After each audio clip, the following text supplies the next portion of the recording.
to know, and I've like had conversations with some of these people, either over email, you'll turn around and you'll tell them to eat shit and that's fine, or some phone calls. And they were so cocky and so confident during the Biden years that they had a friend on this side of the Atlantic, and that they could continue doing what they were going to do. And I suspect really strongly that, and they were doing it with the full cooperation of the Department of Justice, right? So if Germany has a law called the NetzDG, or the Netzwerk, what is it? It's the, you can type it to me, I can read it for you, because I can do German. So NetzDG. So it's, hold on, I got it right here. It's the Netzwerk Durchsetzungsgesetz. Netzwerk Durchsetzungsgesetz, Gesetz, yeah.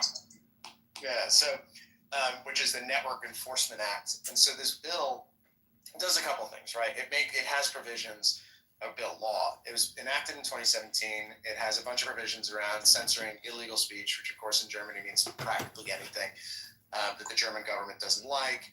For example, there was a politician. She's the leader of the Green Party. She's what we would call her rotund. She's a bigger lady. She wears a ring. If she wore a raincoat, she's a fat fuck, and if you make fun of her, you'll go to jail for it. Yeah, exactly. So basically, this is like if she wore a raincoat, you try to hail her down as a taxi, right? Like this is like yeah. It's not like I called her a fat fuck, and guess what? My tweets get flagged in Europe as illegal. Yeah, right. Because there's a German law which says that you can't defame politicians, and like for whatever, you just can't defame. Defaming her, she's a fat fuck. I wasn't even being dishonest. Well, but it's like there are a whole bunch of old laws. It's like lèse majesté was a series of laws that exist. It's like you can't insult the king, that sort of stuff, and that just kind of got transposed. And you can't insult politicians. That's hilarious. It's Burger King. Yeah. So the other thing the Germans did is they make you install a local office and put hostages there, right? These are people who in Brazil does the same thing. You have to have a hostage in country. And if you don't have the hostage, they'll fine you. They'll come after you. They went after Elon for this. So they went after him because they were like, okay, cool, we'll censor this. He said no. They presumably then turned around and said, okay, well, we're going to arrest your people who you've got in country. And then he was like, all right, well, fuck you. I'm just going to fire them all and pull out of the country. Then they're like, all right, well, now we're going to seize Starlink assets and like go after all kinds of other things, even though you don't own all of those assets personally, right? Like SpaceX is a private company with lots of shareholders. Tesla is a public company with lots of shareholders, etc. And so they were just being completely fucking lawless just to get at him, just to compel him to put people on the ground in Brazil who they could arrest so that they could carry out their censorship objectives. And they were doing this, mind you, there wasn't a peep from the Biden administration about any of this, right? And Germany does the same thing. And I think Russia has the same requirement, although I don't think there's a whole lot of cooperation going on between Russian companies and Americans right now.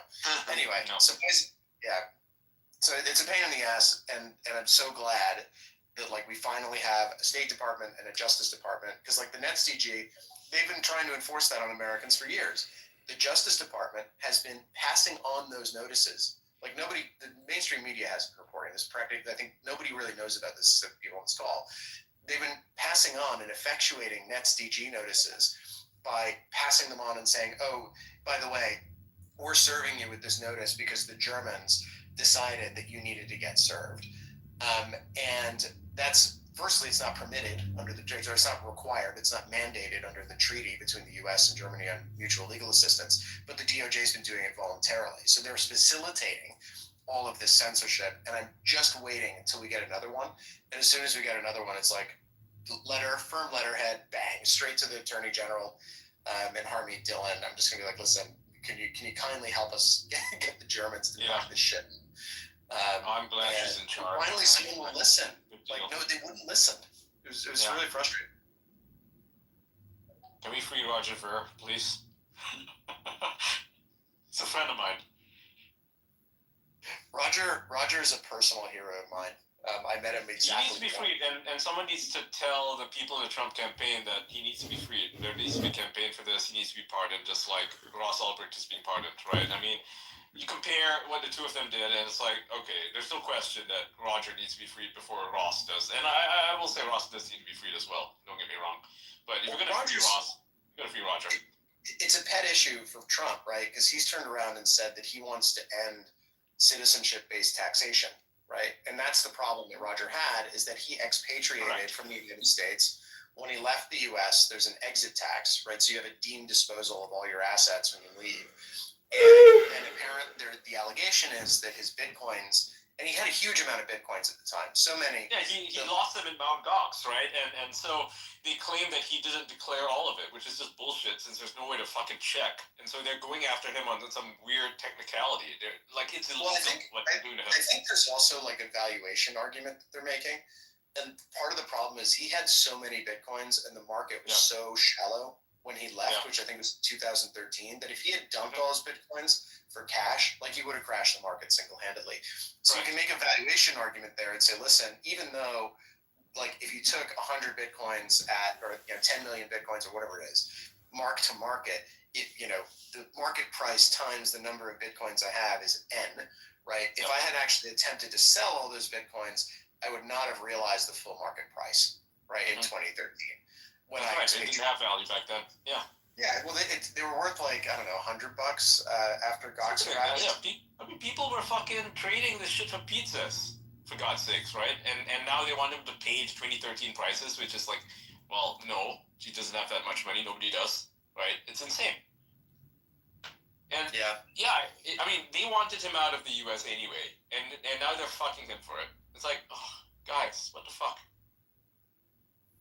By the way, did you see that the Gulf of Mexico will be renamed as the Gulf of America? Gulf of America. And also Mount Denali will be Mount McKinley now.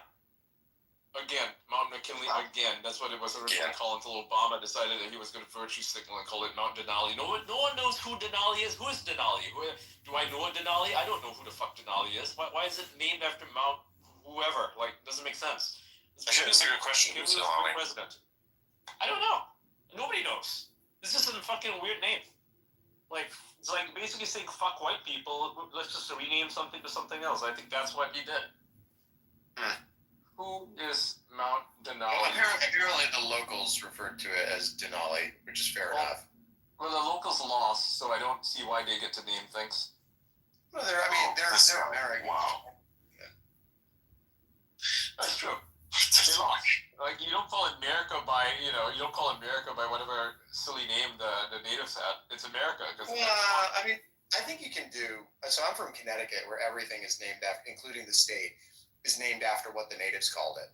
Like, you got like Misquamicut and Hammonasset, and Connecticut itself is an Indian name or Native American name. So like, I think there's like a balance. It didn't have pioneers there in Connecticut, right? We had tons of pioneers in Connecticut. Like, what do you think? What do you think Connecticut was? Do you think it was just always green and pleasant with golf courses and shit? No, I mean like the whole like setting out west sort of thing, right? Connecticut was very early. No, we set out west. We set out west. Like Manhattan, like all called Manhattan. Yeah. Yeah. Well, Manhattan, that was settled by the Dutch. They set out from the Netherlands. So like, before you get to Mount McKinley, right, you got to get to Connecticut first. It's in the way. Yeah. And like, in Connecticut really was the prize, right? That was, if you think about what America is, I think about Connecticut, right? That's America. So, and in fact, I'm also told, hopefully, like Trump was going to rename Long Island Sound the Connecticut Sound. I think that would be the best. Pretty cool. Yeah. Yeah. But like, I can see Long Island Sound is a generic name, yeah. Yeah, it's Long Island. Like, what Long Island Sound? What is that? That doesn't communicate anything. Connecticut Sound is next to Connecticut. Yeah. Yep. But like Mount McKinley, maybe they hyphenate it, like Mount McKinley, Denali, and then you pick which one you want. I don't know. Nah, he's just gonna call him McKinley. He's not good with Denali at all. He doesn't care about I kind of like Denali. Like they named a truck after Denali too. GMC Denali. It's a big truck. It's a good name. Yeah, but it doesn't mean anything. So I looked it up. Apparently, it just means the high one. So it just means tall mountain. The fuck? And, it's a crap name. That's pretty good. Yeah, it just means it's a tall mountain. That literally is, like, if you translate it, not literally, but because literally means the high one. If you translate it what it's supposed to mean, it just means tall mountain. Well, I'm gonna challenge you on that. So, for example, in Durham, right, there's a hill and the hill is called Dunelm Hill. And the reason Dunelm Hill is called Dunelm Hill, this is in England, is because elm used to mean hill. Yeah. And So Dun also used to mean hill. So they called it. So it's literally hill. There's a hill in England where it's something like that, but it's like four or five different languages that mean hill. Yeah, it's just hill. Yeah. Yeah, because like language changes. Like Connecticut literally means it comes from. So it's one of two. I can't remember what the other meaning is, but the theory is that it means literally like big river, right? Because there's a big river running right the fuck through the state.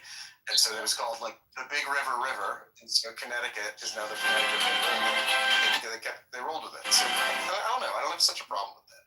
I prefer names that are not so generic, even if they are in different languages. I mean, they sound exotic because they are in different languages and we don't know what they mean. But you know, if you read it out loud as hill, it's like I'd rather call something by a person who deserves that name. You know, like someone who's done something great. Like McKinley was a great president. Call it McKinley. You know, Mount McKinley makes more sense to me. Like he earned it. Just like Mount Rushmore is. You know, yeah, it's not called Black Hills like it was originally called.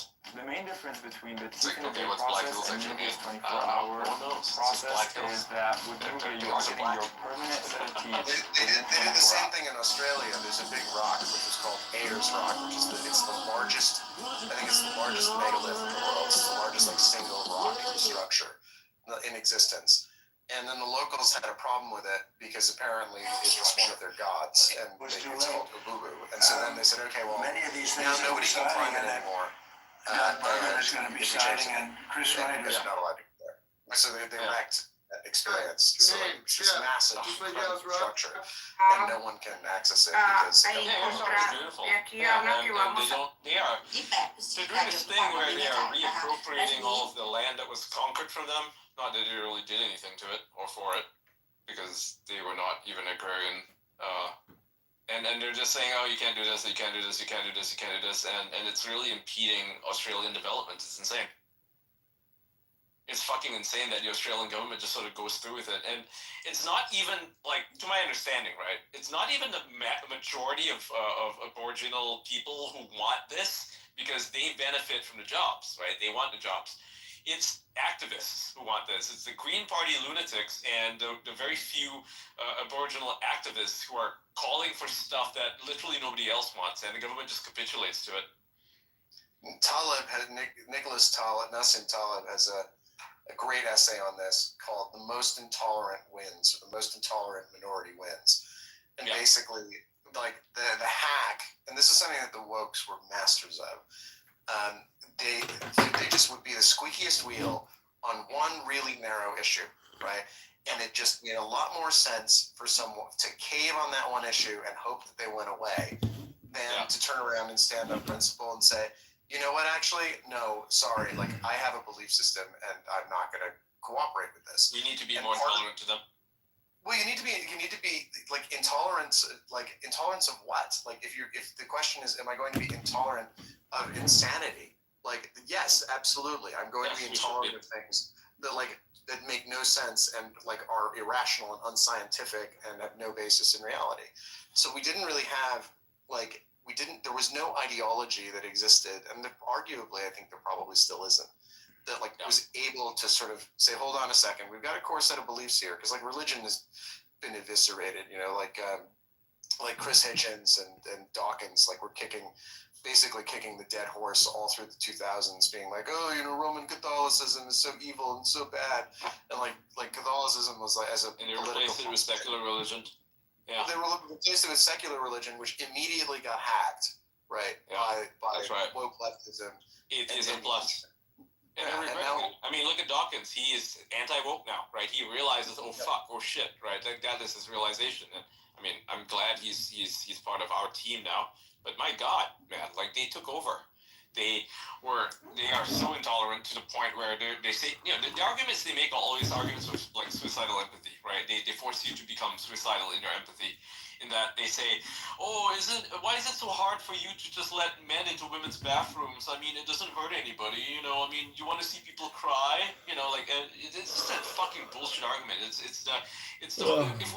we didn't have memes, we wouldn't be able to fight back against these people. And that's why they want to ban memes in Germany. That's why they want to ban memes in the UK. They send you to jail for it in the UK, right? Because your memes are going to be like when you see that, like, there's this video that was out today, went viral, of some illegal alien crying at the border because her CDP1 app got shut down, right? And everyone, all these fucking leftists are retweeting it, saying, "Oh my God, look, she's crying. We should let them in. How dare you be so heartless?" I'm like, good, cry some more. Fucking enter the country legally, you bitch. You know, like, seriously, it's so annoying to see them use this empathy against us, and basically it's that meme. It's that meme I like posting, where it's this guy. The relevant point on that is not like, so if we were in, so remember that like AOC, the famous picture of Ocasio-Cortez pretending to cry outside of a fence, like doing the stupid pose. Like the thing that made it funny is that she was pretending to cry. She actually was just like, okay, cool, I'm going to pose like this with my head in my hands, and like then that's the approach that I'm going to take. The thing that's different this time around, right, is that the counter argument is permitted. Whereas in 2018, 2020 especially, it was not permitted. And so you only got one point of view, right? And now with that particular image, people are responding, being like, listen, like, we're really sorry, but like, we, at some point, like, our social welfare system is buckling, our healthcare system is buckling, housing has skyrocketed, and like, yes, it's very sad, this one case, but like, you know what's really sad? The fact that 25-year-olds like have how the average house in an urban area is something like 20x their annual income for someone who should be buying a starter home, or would have been 50 or 60 years ago. So like finally you have the counter argument, right? Which means that you can iterate and you can find the political truth that makes the most sense for your society.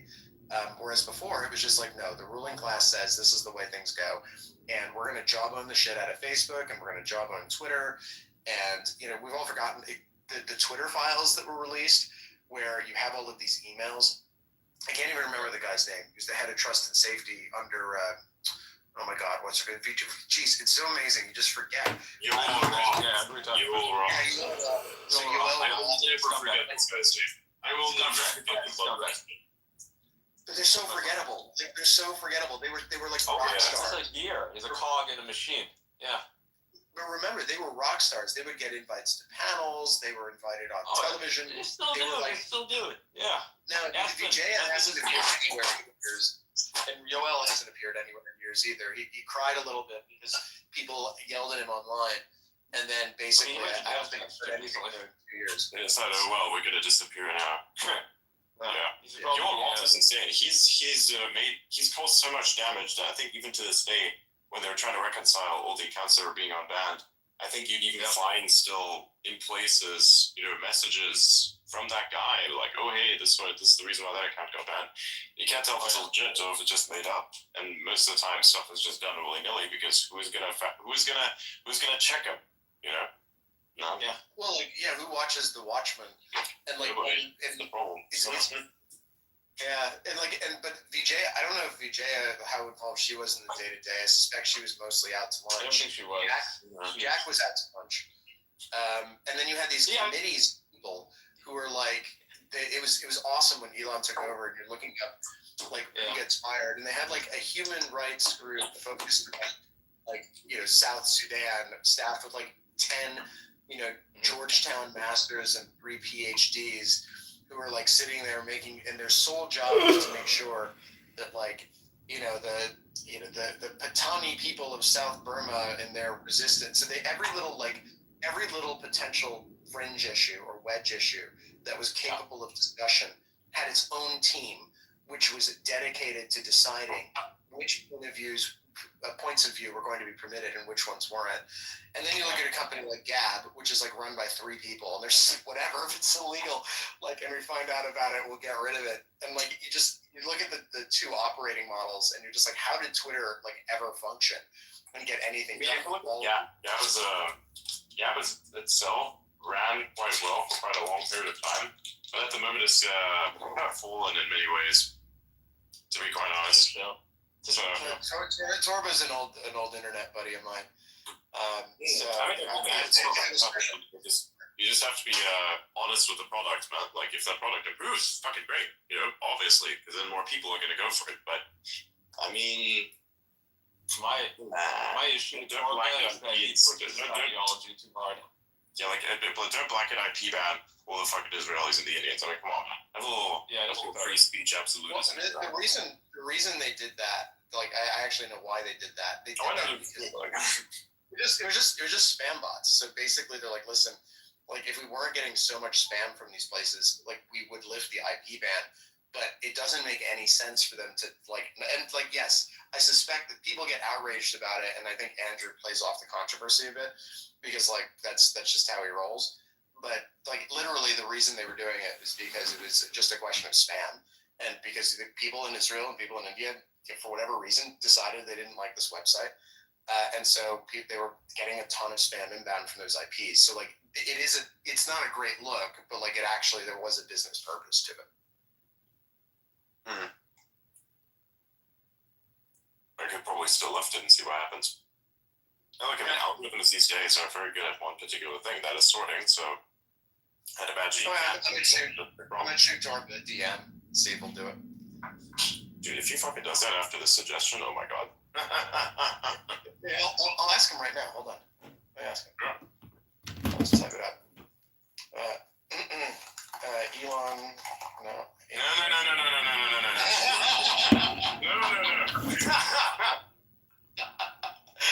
I thought that was a funny joke. I know. Like, I took it seriously like 50% there because I was like, there's no fucking way. Starts typing Elon. No!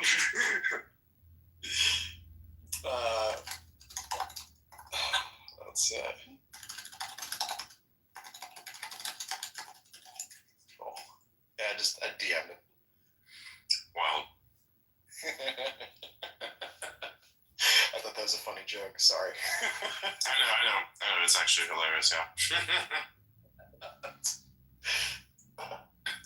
No, I mean, social media is cool. It's the smaller companies are really cool because you get to see, like, they operate on really, really tight margins generally. They're run by really small teams, and it's really cool to, like, get involved with them because, like, you get to see under the hood. So as, like, a lawyer, there are two ways you can interface with a social media company. One of them is, well, actually 3 ways. Way one is you can go work for it, like, in-house, in which case you, like, you basically sit at a desk and you have a checklist and you go through your checklist and do your little job, and, like, that's what you do, and that mostly sucks. Way number 2 is that you can do it by working at a big law firm, and there, like, you're doing deal work and other kinds of stuff, and you're not seeing under the hood. And when you get to work with startups that are doing this, it's really cool because then you get to do, like, oh, cool, like, we don't actually have a way to do file exports, right? And this is, like, the first search warrant we've ever received. Like, let's figure it out. Let's see how this works. And you get to see the kind of weird it's like dealing with different people. Like, every company has their own little personality. So I've been working with little baby social media companies for a long time. It's a ton of fun. Nice. No. How did you and Torba? How is he like an old internet buddy? How did that all pan out? So he and I left Big Law in 2014, and basically followed him when he launched Gab. I think it was in 2016. I followed him on Gab followed him on Twitter, and, like, we started corresponding just because free speech was kind of like my issue, and so we just became friends that way. So basically, we've been corresponding on free speech stuff, and then, as I went and developed as a practitioner and did more free speech stuff, like, there's more to talk about. And the guy, admittedly has, he courts controversy fairly openly. But on the free speech stuff, he's a real true believer. Like, he walks the walk. So, like, it's not just, viewpoints he agrees with that he platforms on the site. There are guys who have been, like, terribly critical of him and the site, who he's hosted for years and years and years. And generally speaking, he doesn't throw people off the site when when he doesn't throw people off the site, when they criticize him, right? So, which is like, X is basically that way now. I mean, I think Elon probably takes more criticism than anybody in human history. And he tolerates it and permits it on this site. And, that was, Gab kind of operates a smaller version of that, which is just, it's an interesting little microcosm to observe it. So you get to just see this little universe where you've got all of the same kinds of issues that X developed when it became this big global free speech phenomenon. And Gab was kind of dealing with them first. So he's just an interesting guy. And he's really passionate in his beliefs. I don't necessarily agree with all of his beliefs. But on the free speech stuff, he shoots straight and he walks the walk. So yeah, that's, he's just an early follow on Twitter. And as my free speech activism sort of accelerated, our paths kept crossing a lot more, and there became more to talk about. So, Fascinating. Yeah, it's good stuff. BitChute's run by interesting people too. Amy Pykoff, if anybody's ever heard of her, she's the ex-wife of Leonard Pykoff, who was famously, I think he was sort of Ayn Rand's protege. So like in the objectivist philosophy circles. And so Amy she started at Parler, and now she's over at BitChute, which is kind of like a sort of YouTube. They're based out of It's like a base version of YouTube, yeah. I've seen it myself. It's like a super based, low moderation version of YouTube that has a terrible reputation. But yeah, it's kind of insane. Well, like the reputation's horrendous. But again, like if you look under the hood and you're like, okay, let's talk to people who actually work there, and they'll be like, yeah, there's some absolutely like terrible stuff on here, but the reason we exist is because YouTube censors way too much, and we think that it's important to have an alternative venue. Libraries was a very similar company that was run by a guy named Jeremy Kaufman, who courts controversy on X very regularly. He's a personal friend of mine, and they were aiming kind of at the same market. Rumble, I think, kind of won that game. Which I remember LBRY. Yeah. Crypto company, yeah. Well, they're crypto. So they were a crypto company and a social media company. So they had a crypto piece. They had an L1 blockchain of their own. And what you would do is when you uploaded content, you could drop a hash onto the blockchain. And so that way it was content addressable. So you could then hook it. What about Odyssey? Yeah, Odyssey was run by Library. So it was the same company. Okay. Yeah. So yeah, I mean, but it's cool though. I think last time I spoke to Torb about it, he was like, "Yeah, our traffic's up since X went free speech." So I think there's been like a vibe shift across all of society where people are basically more tolerant now of opposing viewpoints, right, and of viewpoints they disagree with. So, and I think that was turbocharged when Elon took over X.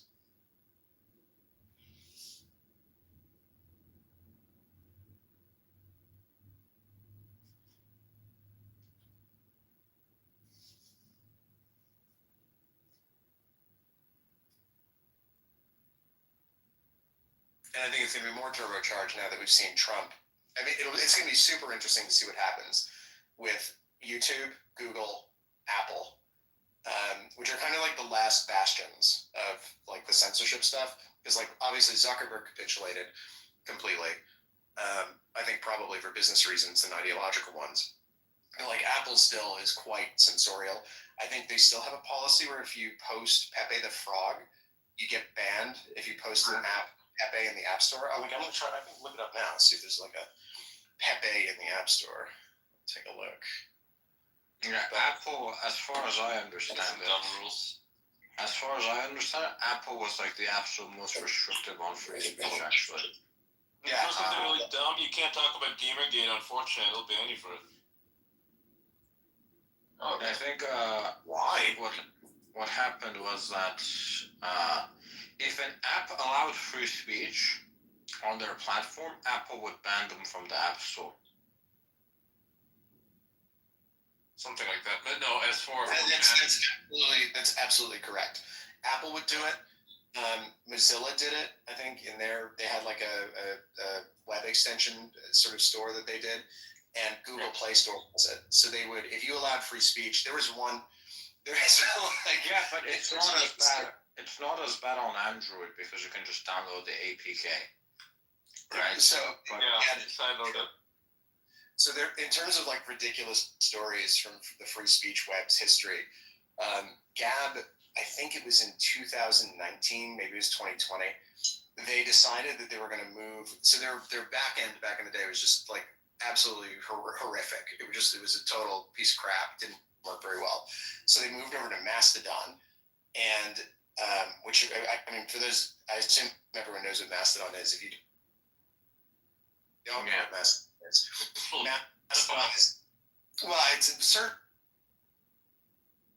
instances, yes. So Mastodon's an open source GPL licensed social media platform that you can run an instance of. The Germans love it. Yeah, they think it's fantastic. And so you can run your own instance, and then what you do is federate. So you can send like a message. You know, you say your username on this server wants to send a message to username X on this other server. And so what you do is you can talk to people on different servers, have conversations with them on different servers, even though your instance is being run the way that your moderators want it to be run. So Gab was like, you know what we're going to do? Haha, watch this. We're going to pivot to Mastodon, and then like nobody's going to be able to censor us.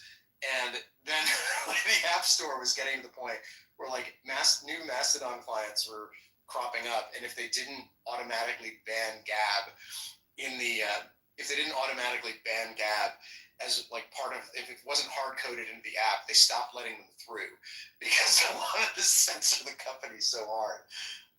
So it was totally the most ridiculous thing I've ever seen happen to a company, and yeah, so the censorship that Apple has carried out is targeted, it is specific, it is in depth. If you try to find a way around it, they will censor other people in order to censor stuff that they don't like. They are willing to if it were up to them, they would have censored the entire internet. I think if it were up to them, I think they were the first to get rid of Alex Jones too, right? Yeah, they got rid of Alex Jones. They got rid of the InfoWars app, got deplatformed. There were a bunch of photo sharing apps that people were using to talk about like weed and things like that. Those got deplatformed. So yeah, like they would go to any length, right, to try to unperson people from the internet. Like I wouldn't be surprised. What's that? Meme apps got banned. You know, if you made like funny memes and stuff and used it to share memes, they banned those because of too much free speech. Exactly. And like, yeah, I mean, we'll see what Tim Apple does now that he was sitting, one row and Elon at the. I think he'll do right by it. I think at the heart of it, he's still a libertarian. It's quite obvious that he is. It's just that the people working for him are not. Remember when they tried to ban X from the Apple Store, and Tim Apple stood in and was like, "No, you can't do that." That was based. I think people. He's not in full control of his company, right? Like a lot of CEOs. Kind of hands off sometimes, except for like major projects, and he doesn't realize what's going on. The middle managers decide, oh yeah, we're gonna ban X, we're gonna ban because we don't like Elon Musk, he's problematic, right? And then Tim Apple finds out about it, gets a phone call from Elon, and is like, wait a sec, what? They're trying to ban you? Are you fucking kidding? Someone got fired that day for sure. Yeah. Yeah. Guarantee it. I think several times they've also attempted to get Telegram banned from the App Store. Yeah, they tried, yeah, and Tim Cook had to step in every single time. So I don't think he's an enemy of free speech. I think that it's just a matter of too many middle managers there thinking they know what to do, and they think to dictate everything. Fuckers. Well, good news. Looks like Elon acknowledges Roger Ver, so that's really positive stuff, guys. I'm hoping he digs into the story, finds out what's really going on, and pardons Roger Ver. Starts pardon. If you're going to pardon all these J6ers, Roger definitely is right up on that list.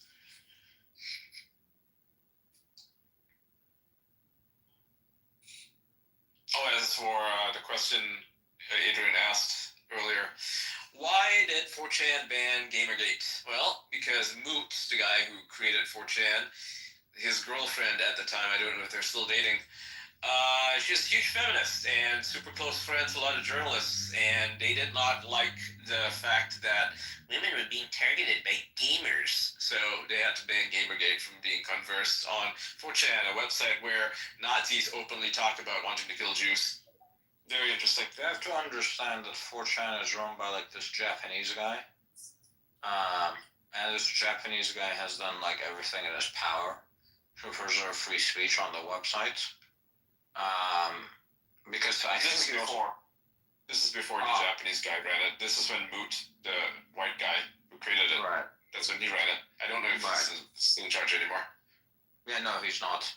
It got bought by this Japanese guy, who I think runs to. So the Japanese guy, I think, created 2chan, which is 2chan is the inspiration. Original.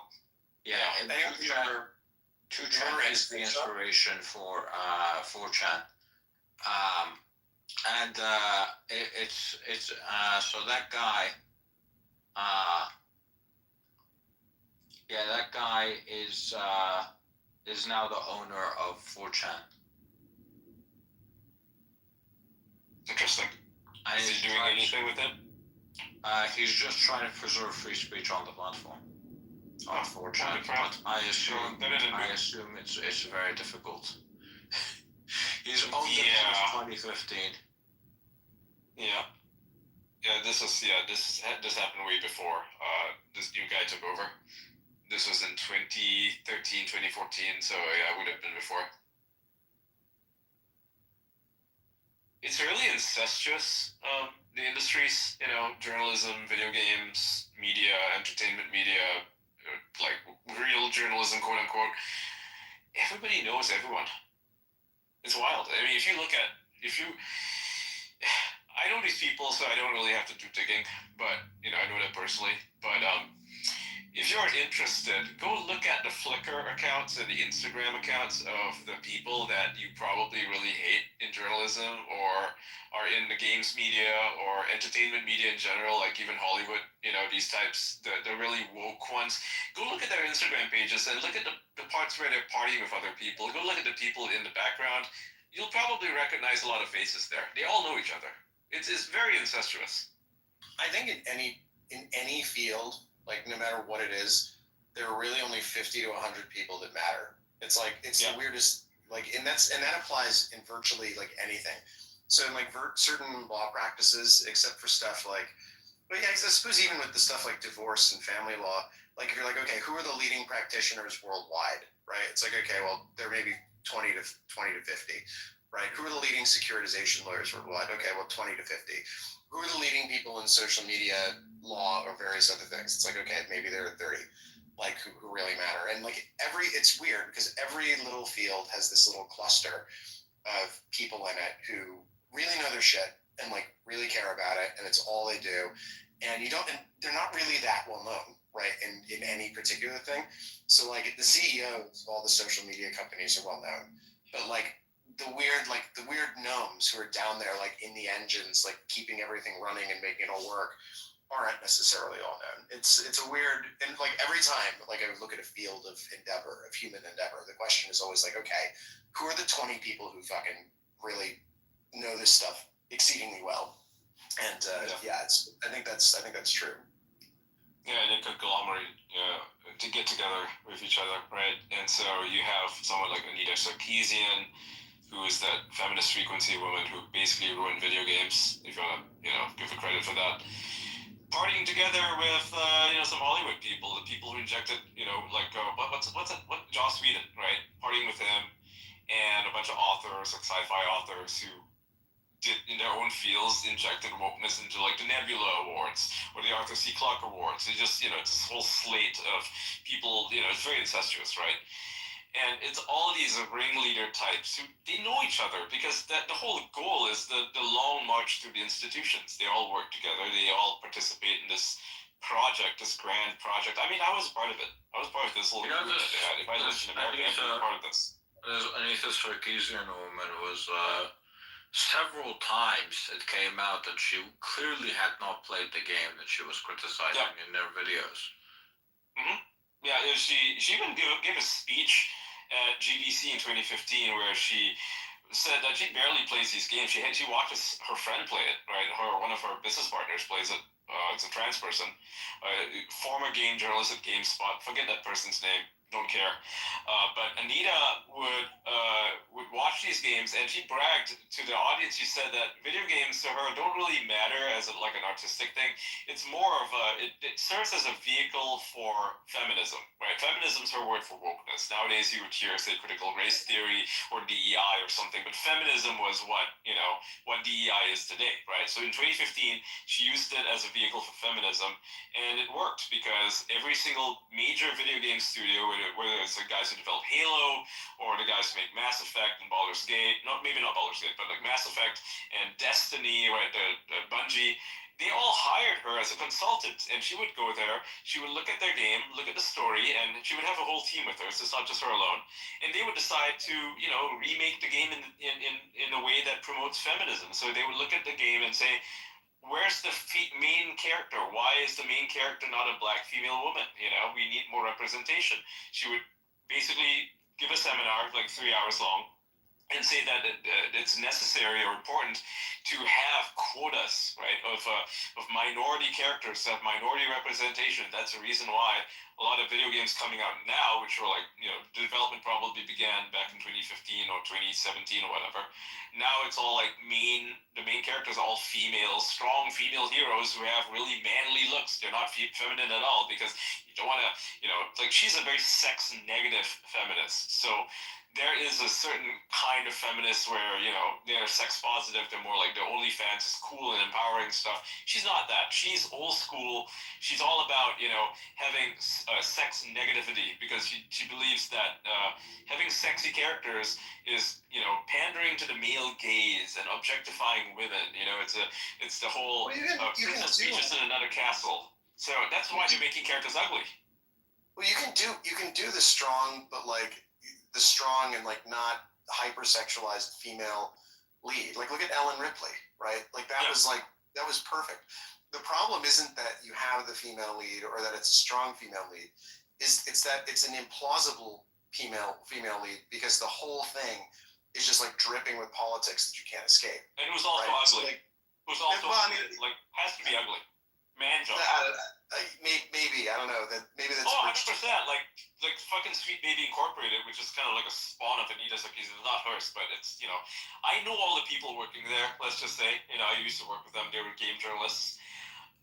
One of their mandates is to make people look ugly because all of them are actually pretty fucking hideous people. They all go by weird pronouns. They're all trans, very weird. Even though some of them are not actually trans, but they identify as, and they actually believe that making characters ugly makes them more relatable because their idea is that characters should not be attractive because real people don't look that good. Literally, that is their argument. So, and they hate quote unquote male gamers. They hate straight white male gamers. So it's kind of like a weird thing where they're taking revenge on people who don't want to look ugly. Isn't that weird? Well, then, I'll give you another example. In Halo, for example, the original Halo, right? When you want to know why it's so good, it's because the original game that Bungie developed was developed by people who are complete gun nuts, right? Like everybody who worked in the game was a gun nut. And then if you look what 343 did, or 343, I don't know how you're supposed to pronounce it, but if you know what 343 did, which is Microsoft Shop, and you talk to, there was an interview that was published a while ago with their lead game dev. And he was like, yeah, I'm really against guns. So, I have, a moral problem, really, putting guns in a game. With, it's like, okay, yes. So you have a moral problem with the human, shooting at the cannibal space zombie, like a monster who wants to consume the species. There's a moral problem there. Give me a break. But, they took, because literally, it's one of these examples where you have someone who is really politically, they're bringing their politics to it and completely missing the point, about what the game is for, which is it's supposed to be an escape. It's supposed to be realistic, and it's not supposed to be, I have a little, I have too much problem. I have a problem making the Magnum too realistic. because like, and God forbid someone might enjoy themselves while shooting the alien space zombie. And You to see the, the opposite, right? point of gun nuts as well, right? If you look at something like Helldivers, the new version that came out, this Helldivers 2, is an incredible fucking game. I think I'm actually going to play it again, especially when like Season 7 comes out for Diablo, because I'm not playing Season 7 Diablo, I'm just kind of exhausted by it. I will, however, definitely continue to play Path of Exile. So we'll see how these seasons overlap with each other. But I mean, look, Helldivers 2 is incredible, right? It is a very dynamic game, semi-destructible environments, very realistic physics, has a fun, interesting, fucked up plot as a foundation that's weaved into everything. The devs listen to their gamers, the community, and the devs themselves are those gamers. Hands down, it's one of those games that you can just like log out from for a while, come back in, and it's just like it was before. Hey, maybe you'll have like a new alien invasion that you didn't have before, which they, by the way, have right now. They have UFOs. They have these illuminated things that are coming out of the black hole. That's arriving. Yeah. That's happened in that game.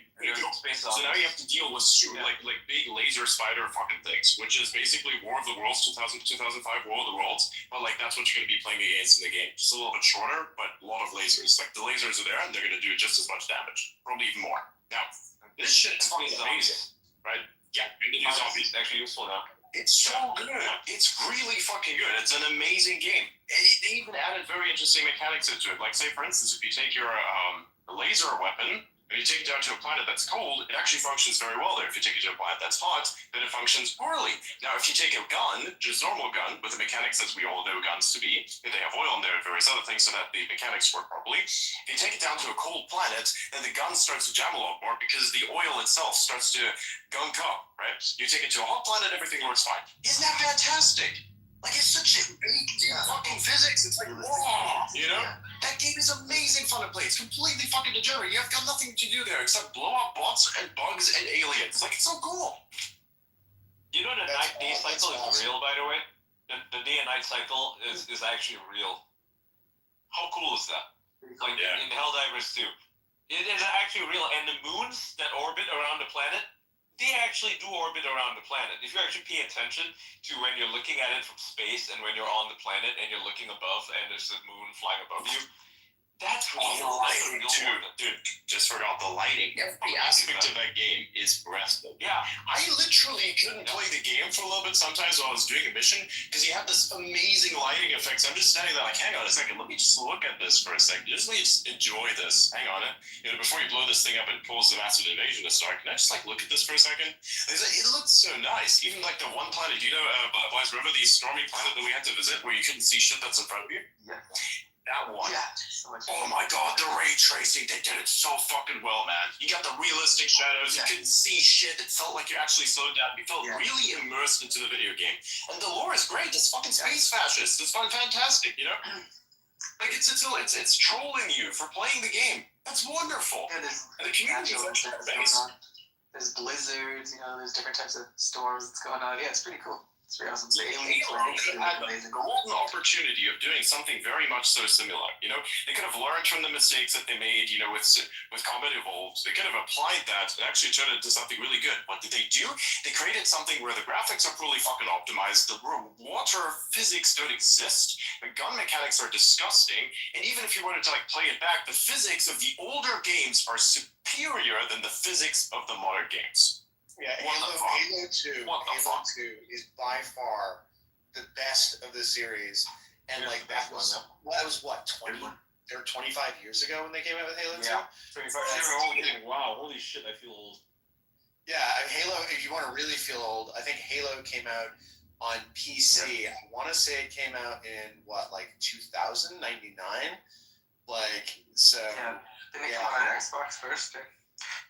It was supposed to be out on PC first, right? And then they were like bought by Microsoft, and Microsoft's like, nope, this will be your first game for the Xbox, and so they made it for the Xbox, and it was a good decision because they'd be going up against Half-Life, and my god, Half-Life's a better game. 2001, so Halo Combat Evolved was released in 2001, so it's 24 years old. Halo 2, we had Halo 2, I think, by college. Because I remember like being at like the Arbiter and everyone just being like, "What the fuck is this shit?" And I like the storyline. I think it was kind of fun. Oh, the storyline was great, but like it was really annoying because he was slow. Like and so like and the cloaking. Oh yeah. So like in PvP, like if you're doing active camo wasn't worth the trade off for the speed because someone who is playing as Spartan would just kick the shit out of you because they could outmaneuver you. So yeah, that was fun.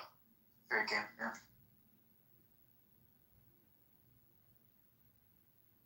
Dude, the lore as well. The lore was so good. Like the progression, you could really feel it. And then the lore kind of like they fucked with that too when it went over to Microsoft because originally, originally the lore was going to be that the humans were the Forerunners, right? Yep. And so basically, when we'd forgotten our history, and we were simply returning from a long dormancy because the Halo array got fired and whatever, then the Forerunners became these like Voldemort-looking alien things. And it turns out that we actually fought them, but like we were just misunderstood, and we never managed to communicate to them that the flood was out there. And so they retconned the whole thing when they moved it over to Microsoft. And like, and now of course, in the latest, they've got another set of aliens who are supposed to. It's like the flood wasn't bad enough. Like, just bring back the fucking flood. They brought another alien species in that, honestly, the way that it speaks is exactly like the flood. The flood, by the way, which are the precursors. The precursors are the one that created all the fucking life of the universe. Yeah. They wanted to preserve it, right? And they, of course, face it. They fought with all the precursors. They fought with the Forerunners. The Forerunners tried to fuck up humans because the humans were rather than the Forerunners, and because the humans were rather than the Forerunners, they were jealous of the humans. They were jealous of the humans in various ways, and so basically they decided to fuck up the humans and fuck up the space gods. The space gods are effectively the precursors. Precursors turned into space dust. Space dust got corrupted. Space dust turned into the flood.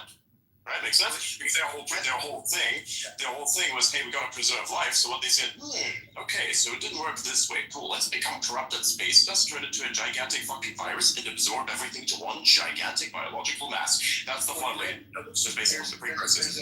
So they brought the precursors back, I think, because if you talk to the flood, to the mastermind, the flood mastermind, or whatever they call that thing, the big fucking snake thing that comes out after it kidnaps you, this thing speaks exactly like the character that comes out in the campaign for Halo Infinite, because you're talking to this weird alien that comes out, has some very questionable abilities, by the way. So it could be that this is like some sort of precursor related bullshit.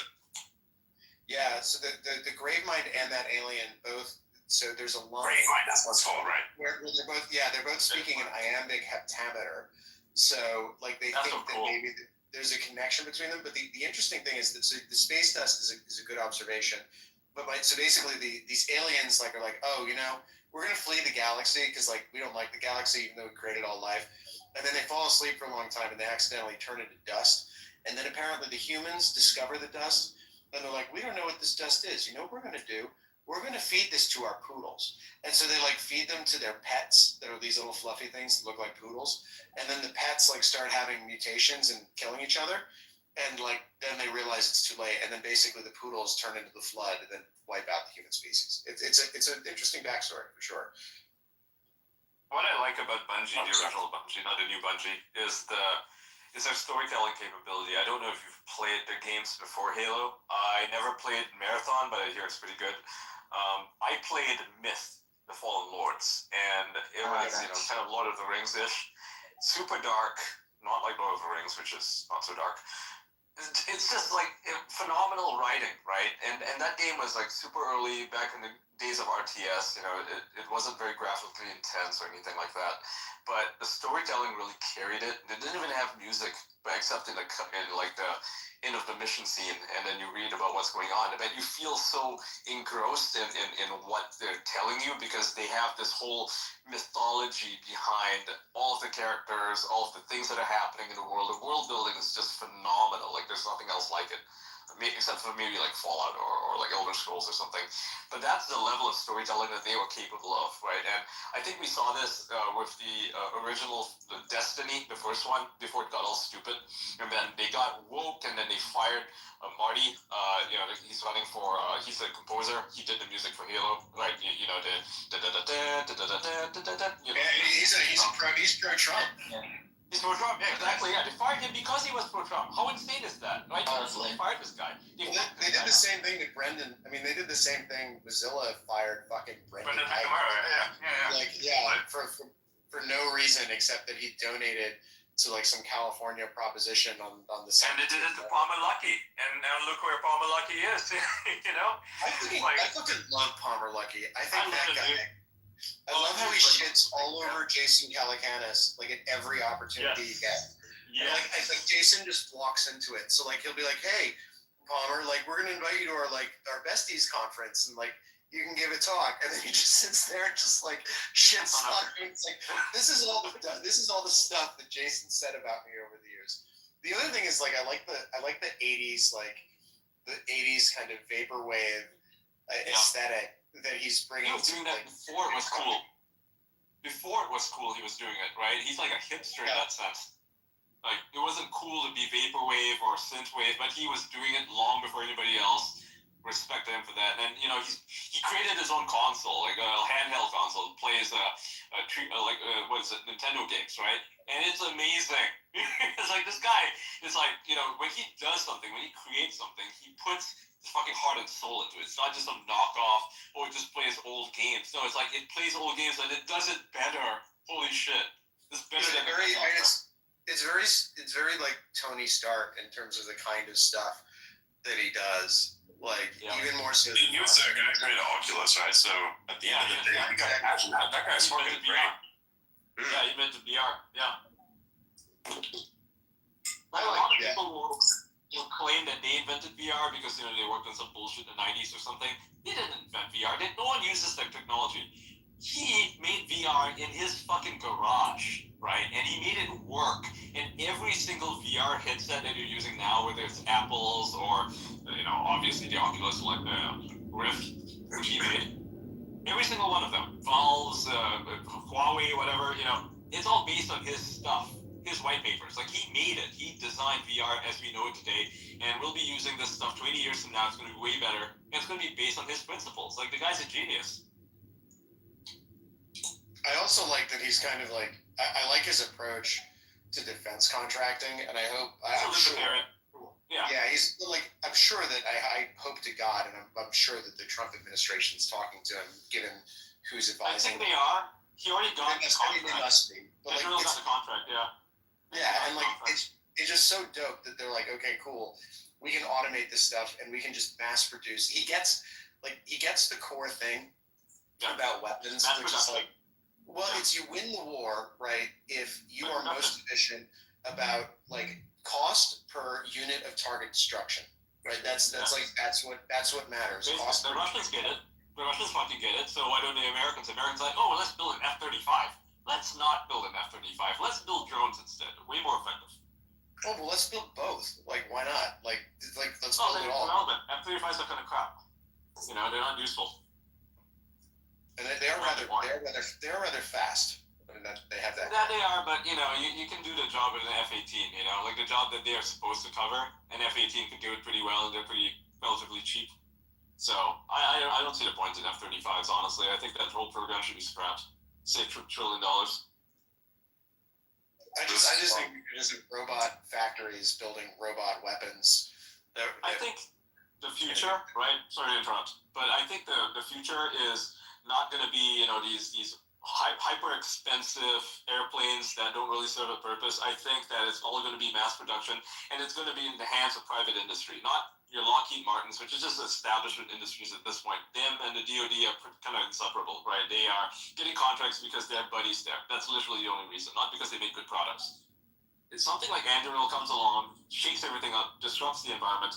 And that is the future. That is like the same thing, by the way, is happening in China. It's also happening in Russia, where smaller industries, not their main industries, right? The smaller ones are the ones making these drones, and they are really cheap, really effective, and that's the game changer, right? It's like you get these small startup-esque companies that have a mega factory somewhere. I think he's building a mega factory in North Carolina. It's going to hire thousands of people. That's where the future is. Ohio? Yeah, okay. Yeah, Ohio. He's building Ohio. And it's like, with China, like DJI builds the best drones out there. It's a Chinese company. Exactly. And it started as a startup, yeah. It wasn't like some, massive government-funded entity. It was literally just a startup that did their job really, really well. I think America needs to leverage its innovators like Elon Musk and Palmer Luckey to create these products. That's why Starlink comes in, right? The government couldn't create Starlink. I mean, we're looking at the ESA. The ESA has sat on its butt for like 30 years, never built a single fucking rocket, right? Not one rocket. Just complete failures. Elon comes along, does it cheaply, and it's like, this is the way it's done. And I think the Japanese are also learning that this is the way forward as well. I mean, you look at the Japanese space program, kind of a failure. They blow up. But you got the smaller private industries that try to follow Elon Musk's model, and they're having far more success. I love the story for that, the backstory, which is basically he was on a plane back from Russia after looking into doing like a Soyuz partnership with or whatever the hell, I don't know if Soyuz or Vostok or whatever it is, and he apparently was sitting on the plane like doing the math, and he's like, the biggest problem here is that they throw out the rocket. That's like the biggest. He's like, if we fix that, like then we're fine. So basically, it was this accounting and like efficiency insight that and it made sense. But like if you talk to Boeing, right? Boeing doesn't give a shit, because if Boeing can charge $1 billion a launch and it can keep lots of people employed in the process, like all of the interests between the government, the contractor, the worker, the voter are all aligned to have this hugely inefficient result. And like you need someone with an enormous amount of capital in order to short circuit that. And it's the same with the defense contractors. Like they used to have all of these little, so like Britain now has one defense contractor, right? It is BAE. The US has, I think, 2 or 3. And we used to have dozens, all of these little, all of like Lockheed and Martin were 2 different companies. Northrop Grumman was Grumman Aerospace, and Northrop, they were different companies. And you had all of this consolidation really like in the 70s and 80s. And then by the 90s, it was just like, cool, like, okay, this one's going to get the F-22, this one's going to get the F-35, this one's going to get this. And they kind of allocate and deal out the contracts in a way that if any 2 private companies were doing that with any other counterparty, if they were allocating, so if it weren't the government as the customer and the government doing the allocating, you'd call it a cartel. But like because the government has an interest in keeping these companies funded and keeping all of the people working, it's not a cartel, right? It's just cost of doing business, and that's just the way we do things. So the Anduril breaking that up is like really, really encouraging, and I just hope we get more of it. Because one company I don't think can bear the burden of getting the U.S. ready for war. By the way, I just saw something funny. Which was it? There it is. So Elon just replied to a post saying, so this post is detailing who's going to be part of Doge. It's kind of funny because it said Doge deployed team is 4, 10x locked in engineer, team lead to translate Gulf speak to English, E and G. Attorney to protect the engineer, HR to fire everyone else. That's a good one. That's funny. Nice. I got quite a similar team, except I have 2 lawyers. I wonder who the Doge attorney is. That would be a very interesting. Like probably Mike Davis. Who made it? Like who made it through? It probably is Mike Davis. He is very much keen on cutting things down. Yeah, I don't know if they would go internal at DOJ for that or not. Usually a government agency would be represented by somebody at DOJ. I hope it's Mike Davis. I like him. I'm biased. But I see Mike. I don't think it's Mike Davis. He's not. I think what you need, the guy you need in that job is probably like some absolute corporate operator who represents companies in employment disputes and union disputes, and like can just make sure that because what Doge's job is fundamentally like afuera, right? It's like they're gonna go in and try to destroy as much of the apparatus and personnel as possible, and you've got to figure out a way to do it lawfully without being mired in lawsuits for years. So like that's who you're gonna get. You're gonna get some corporate workout specialist who never sleeps and like bills 3,000 hours a year and has just decided, you know what, like I'm gonna do something cool for a year and a half instead of just billing more hours. Gets off the treadmill and goes and But like I'd be very interested to know who that is. That's maybe it's Ron Coleman. No, he's a litigator. It's not gonna be wrong. Okay, yeah. So another interesting attorney hire. So Harmeet, that was a fucking fantastic. So Harmeet Dillon. Crap. Yeah, she's fabulous, and she's gonna be running the DOJ Civil Rights Division. Fuck yeah. She's gonna go so hard against Harvard. Oh my God, Harvard better hire some fucking lawyers. Yeah, no, Harmeet. Yeah, right. Harmeet is gonna Harmeet is. Harmeet versus Harvard. Let's fucking go. Yeah, but like she's such a. The thing I love about her is that like she's such a true believer. Like I felt bad because like when she gave the invocation at the GOP convention and all of the mouth breathers. Fucking lunatics. You had this. I don't want to name this person. I don't want to name this person because we used to be friends, but led the fucking crusade against her, right? Going on about how she's not Christian, this is satanic. Like, shut the fuck up, you know? Bad enough you win video games, and now you want to complain about this shit, you know? This person's trying to make video games, like, religious or something. It's like, get out. Just stop. Harmeet is like, the amazing thing is, like, most of the people who are doing that had, like, no idea that, she's the most diehard First Amendment lawyer, like, in the United States. Or one of protecting all these people's free speech. All these people's free speech, and they're attacking her. Fucking idiots. Yeah. Stupid. Very, very dumb. But yeah, she's joining DOJ, which is really exciting. Yeah, it's kind of like how with the Skokie marches, it was Jewish attorneys who were defending the Nazis who wanted to march. And meanwhile, now you have people like Ian Carroll out there saying that Jews want to silence everyone. It's like, what? It's not even remotely true. Oh God, I got a fucking bone to pick with that guy. You know, like he makes these stupid videos, and they're kind of entertaining, and then it just like randomly just goes off into conspiracy land, and so what, huh? What? The fuck? Like, you cite some fucking random ass YouTube video, and that's his facts. He brings the receipts. Yeah, okay, dude. Your receipt is literally a fucking video in Rumble. Are you nuts? Fuck, read a goddamn book.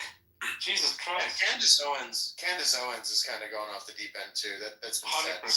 Did you see her thing today? I saw some clips of her. Basically, when the Jewish congregation showed up, when they were talking to Trump and celebrating him and saying the prayer or something, she just like ducks out and she makes a fucking face like you could tell she was so mad about it. It's like, what? Why are you like this? These are fellow Americans. What the hell? I don't get like that. Sometimes people just do that. They just flame out in the most like she was on a trajectory to great wealth and success 5 years ago, right? Yeah. Like she could have had it all if she could have just gotten along with Ben Shapiro, like done the Daily Wire thing, and just like she could have been fine. But like somehow for some reason, like there's a certain sometimes in your life you reach a fork in the road, and you have to make the decision of whether you're going to make a lot of money or whether you're going to run off your mouth and say what you want, right? Some and like people will say like, that she's defending her beliefs or that she's standing up for the truth or something, and it's like I just like when people try to point out that she is like a person of great character, I would like to highlight the time when she stole a credit from no. Here's what she did. So she was working at Kanye West on Brexit, right?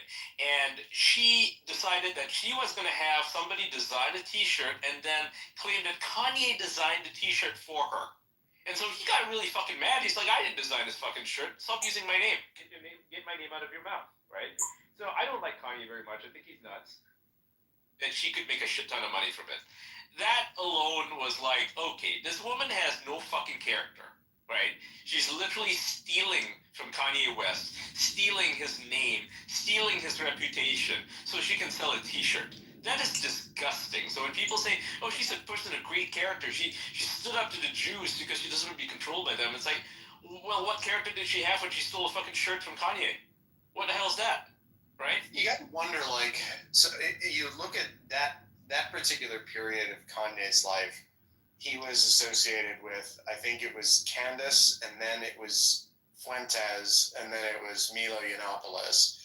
And, like, you got to wonder, like, how do you find yourself at the point where your closest advisors are people who all benefit from the public association, and then it's almost like everyone who's around you is a vulture trying to pick at your carcass because you're just walking around and you're already dead.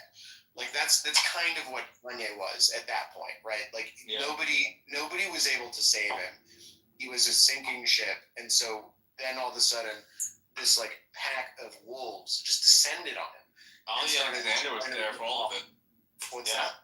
Ali Alexander was there for all of it. Yeah, Ali Alexander, another total piece of work, and pedophile.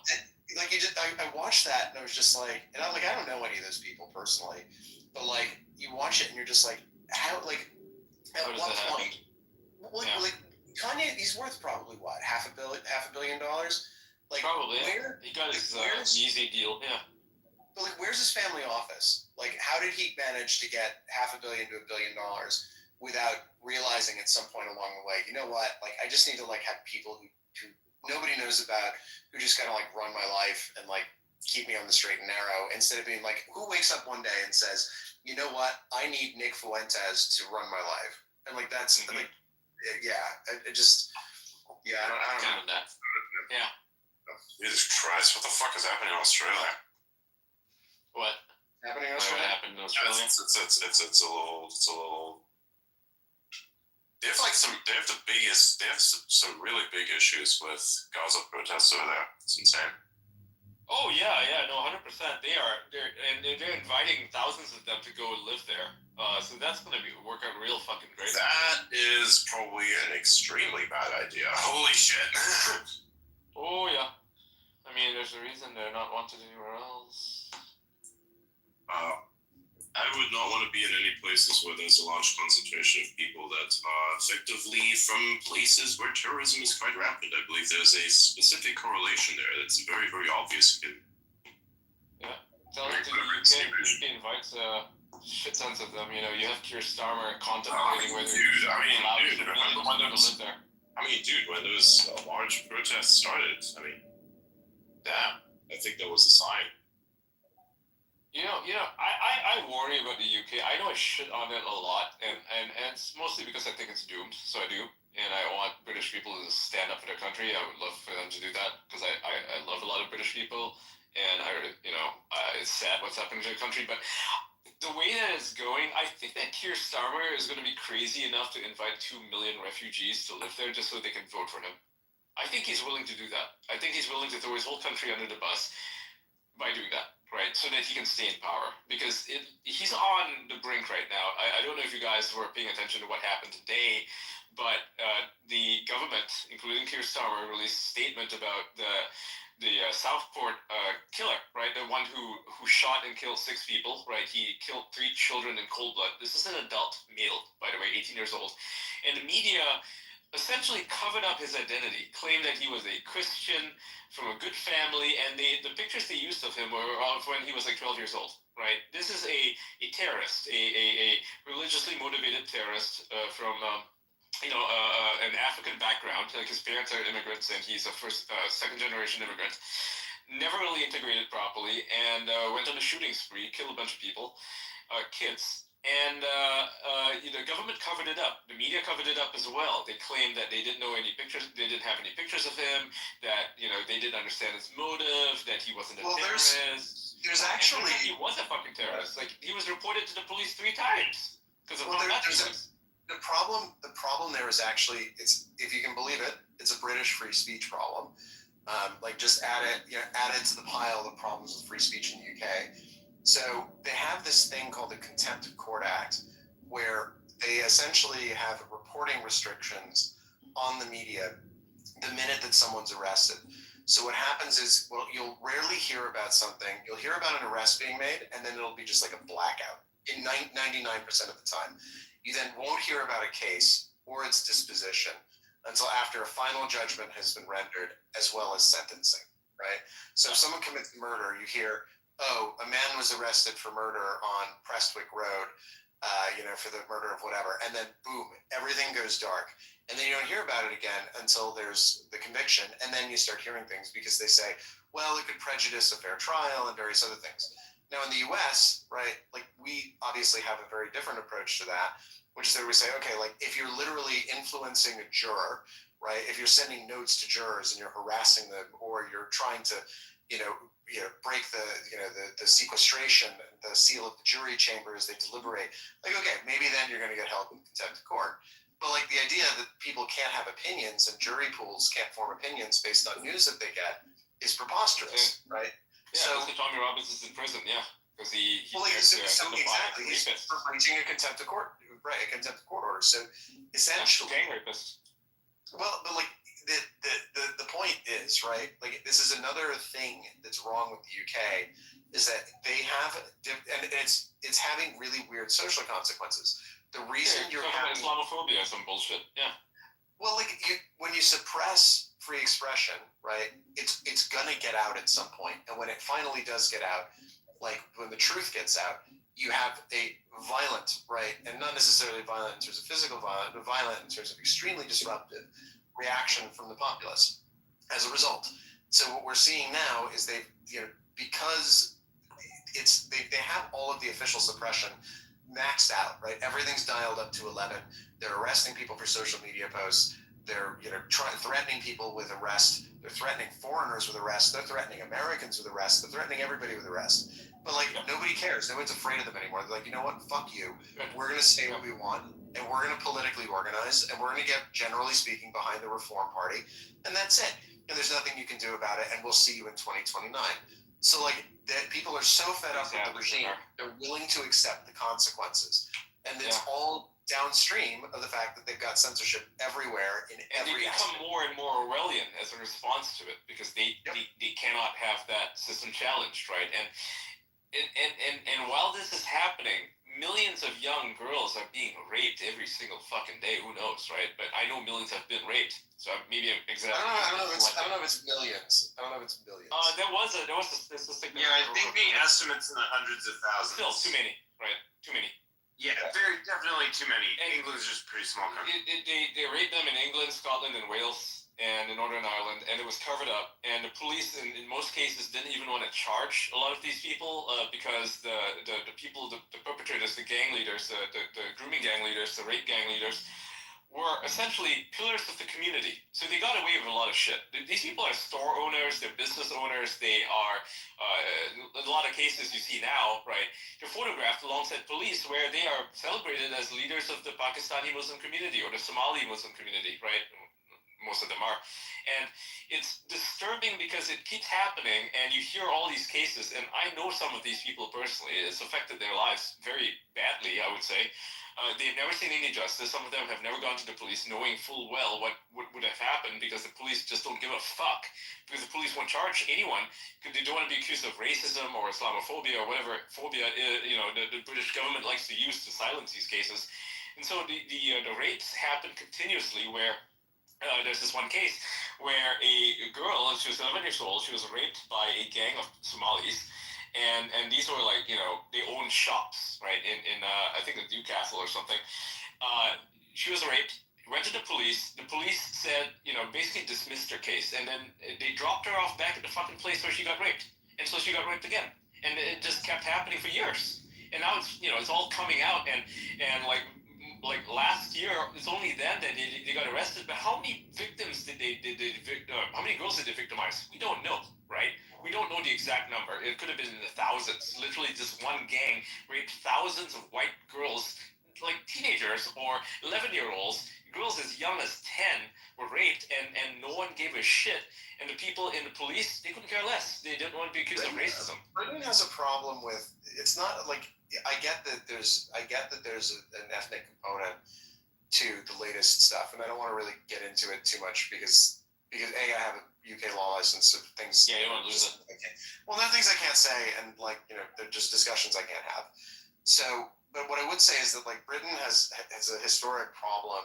Its institutions have a historic problem of covering up crime when it's inconvenient for someone in power for that crime not to be covered up. So, like the Jimmy Savile thing, right? Yeah. Was known widely for years, right, in the BBC. But like, you raped 400 girls. For whatever reason, like this, zany, crazy guy was deemed immune from consequences because it would embarrass people at the BBC, right? And so that never happened. There have been senior members of parliament who, time and again over the years, have been involved in abuse scandals, and because it would cause a terrible, dreadful scandal, these people are packed off, in the middle of nowhere, and then the story is buried, and then nothing comes out until after they die, right? So like, they have this. Britain has. And someone mentioned earlier, you were talking about the defamation standard, right? And so their defamation standard is backwards, because what happens is if you make an accusation, then what happens is the other side, it only needs to prove harm from the statement, and you need to prove the truth of the statement, right? Which means that it's really, really, and it's very difficult to prove a negative, right? Or prove something you don't know sometimes, or if you've got a witness who's not going to speak, rather than someone who brings the case, right, saying, actually, you've defamed me, and then having some moderate burden shifting once they manage to demonstrate that the statement is probably on balance of probabilities not true, because they are the plaintiff and they must prove their case, and then you as a defendant have to answer it. So they have this huge legal infrastructure of silence, and that is on reporting of trials, that is on talking about controversial ideas, talking about things that people do that are bad, right? Because if you say something and a court determines you shouldn't have said it, it's potentially aggravated by some person's characteristic. If you say, oh, well, this person did this and they're part of this protected class, and that's potentially a question, well, you can be arrested for that, right? Or if you say this person did this bad thing, because I heard this person did this bad thing, I have this witness here, that's disincentivized, because instead of saying, okay, subject of the statement, come out, demonstrate that you weren't at this bar with these two people on that night and you'll be fine, right? What you do is you say, okay, well, you can just come out. Jeffrey Archer, the prime example. So Jeffrey Archer was accused, I can't remember of what. He's Baron Archer, Lord Archer, and he turns out to be just a serial liar, and he lied under oath about, I can't remember exactly what the scandal was, but I believe it involved sexual dalliances, if memory serves correctly. And he lied under oath about it in his perjury trial. And the woman who had made the allegation against him, I think she wound up killing herself or dying prematurely because she was unable to prove her case in a court. This other thing, Craig Wright, if anyone's heard of him, he's the guy who was running around pretending he was Satoshi Nakamoto. So I represented a guy named Hodlonaut. That's his Twitter handle or his X handle. And I represented Hodlonaut when Wright sued him, because Hodlonaut said Craig Wright is a liar and a fraud. He's not Satoshi Nakamoto. So Craig Wright got a London law firm called Entier LLP to send a letter to Hodlonaut saying, you must recant, right? You must say, I believe that Craig is Satoshi Nakamoto, and I'm really sorry. And if you do all these things and delete your offending tweet, then we won't come after you, right? And I said to the guy, I was like, so you're going to do it? He said, no, fucking absolutely not. This guy's a piece of shit. He's a scammer. He's a fraud. And Wright we did some fun maneuvering in that case. We wound up doing a lawsuit in Norway.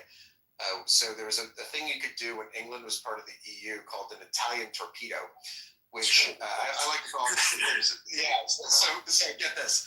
So the courts in Italy were, and I suspect still are, so atrocious at actually processing cases that if you had an intellectual property dispute and you didn't want it to be adjudicated, under the Brussels Convention, if any EU member state court was seized of a matter, so it had begun proceedings in a matter, no other court within the convention area, right, the EU, was going to be able to hear it. Right, so what would happen is, this case has been heard in Italy, so we can't in England. We've got to wait till those proceedings are done before we can deal with it.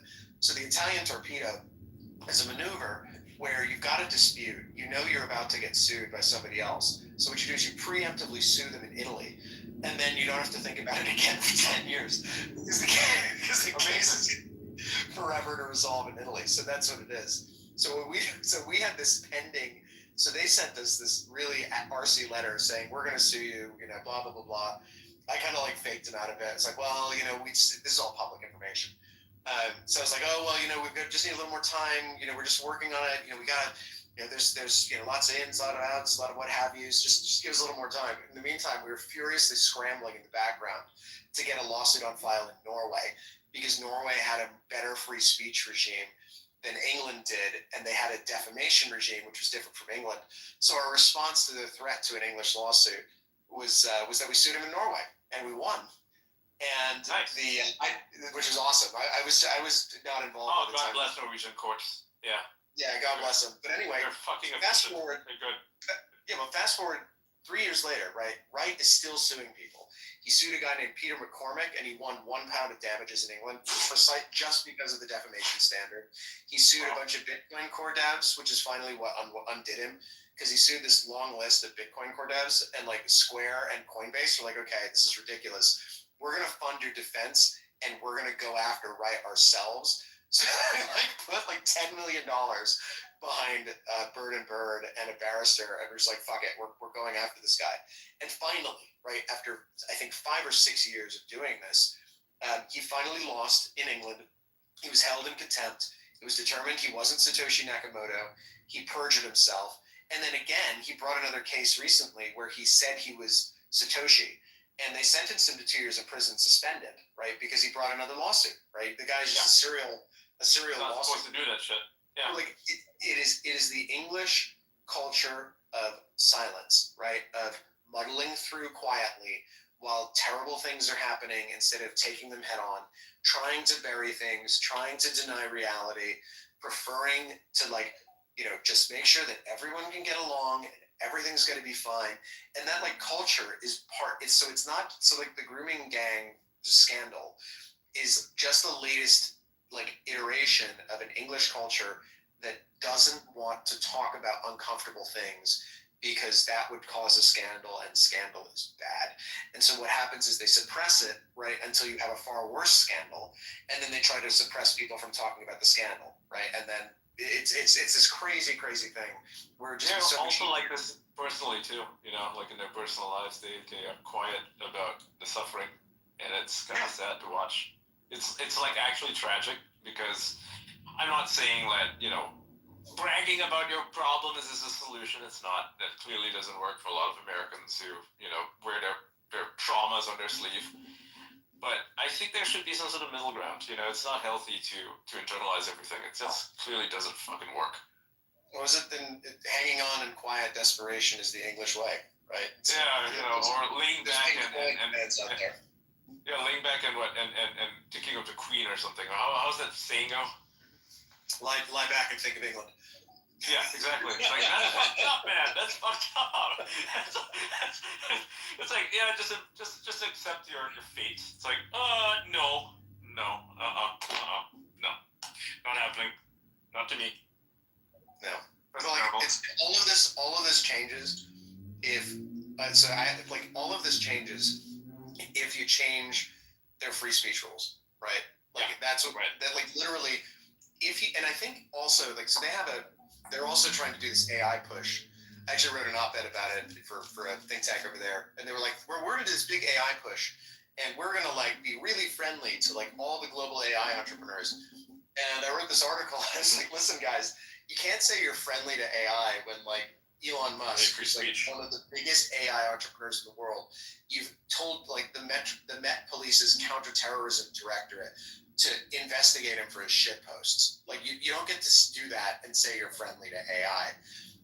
And apparently that was well received by certain individuals over there. But they have this thing where they would rather, and it was a hilarious announcement. They said, we've got $14 billion in investment commitments for major technology companies. And I was like, okay, well, $14 billion in commitments means, if you read between the lines, that's English speak for, we haven't got the investment yet, and it's a major technology company. You're like, well, so presumably it's Google, OpenAI, and X, those would be major. And you look at it, and they're these 3 small mid-cap companies with a market cap of $3 billion, and one of them is privately held. So you're just all right, well, that's not major. And then they say they're going to be friendly to AI entrepreneurs, and then that's not major. And then when you say, well, what's the proposed course of action that you're going to take? And they're like, well, we're going to appoint some researchers on a committee, and we're going to ask that committee to come up with some recommendations, and they'll have 6 months to make their initial set of recommendations, which will be put to a consultation. And you're just like, no, what you guys need to do, yeah, but it's like the answer is, if you're going to do this, enact Section 230 equivalent. Like, stop arresting anybody who says anything remotely interesting in your country, and build 10 nuclear power stations and just like. Yeah, I license was it about out to say, it's too fucking expensive. Why the fuck would anyone build a data center there? It doesn't make any sense. Well, you're right, because it costs 3x what it costs anywhere else. More like 10x. Fuck that shit. Go build it in Norway. You know, their energy's pretty cheap. Or, you know, better yet, come to Dubai and do it there. You know, Abu Dhabi. Yeah. Well, I mean, very hot in Abu Dhabi. It works there. They actually have they just launched a solar power plant with like 1 megawatt persistent output. So it's like it's uninterrupted with a 19 megawatt storage facility, biggest in the world. Yeah. And they plan to expand it to like 50 or something in a few years. That's crazy. That is more than capable of handling any number of AI companies here if they want to open up shop here. So that's what they're doing here. Makes a lot of sense. So given the given your options, say you're an AI company, whether you're a startup or a big one, you think, okay, I could go to Dubai where it's pretty free when it comes to speech, pretty friendly to entrepreneurs, and zero taxes, and also the electricity is cheap. Should I go here, or do I go to the UK where the weather sucks and I'll get arrested for tweeting jokes online? And also, there's all these regulations, and also I have to pay like crazy taxes. Yeah, like that's a fucking terrible choice, right? England. Yeah. England is my favorite place in the world, right? Like, why? Because it's a good question. A couple of reasons. First, Yeah. well, I mean, a couple of reasons. First, I think that as like a product of both systems. There are things about England I like. There's the gentility of the people. People are very polite. They're very formal. There are things that you can do over there so for example, this is going to sound like the dumbest, this is going to sound really stupid and you're all going to make fun of me. So in England, if you go to the opera in the summertime, it doesn't matter what night you go, most people will be in black tie. If you go to the opera in Manhattan, they're only in black tie in the opening night. Right, so there's and that's not necessarily at the Royal Opera House, but like down at Glyndebourne, it's always dinner jackets and dresses and all the rest of it. So like there's still bits of tradition, right, that are kept alive in certain quarters.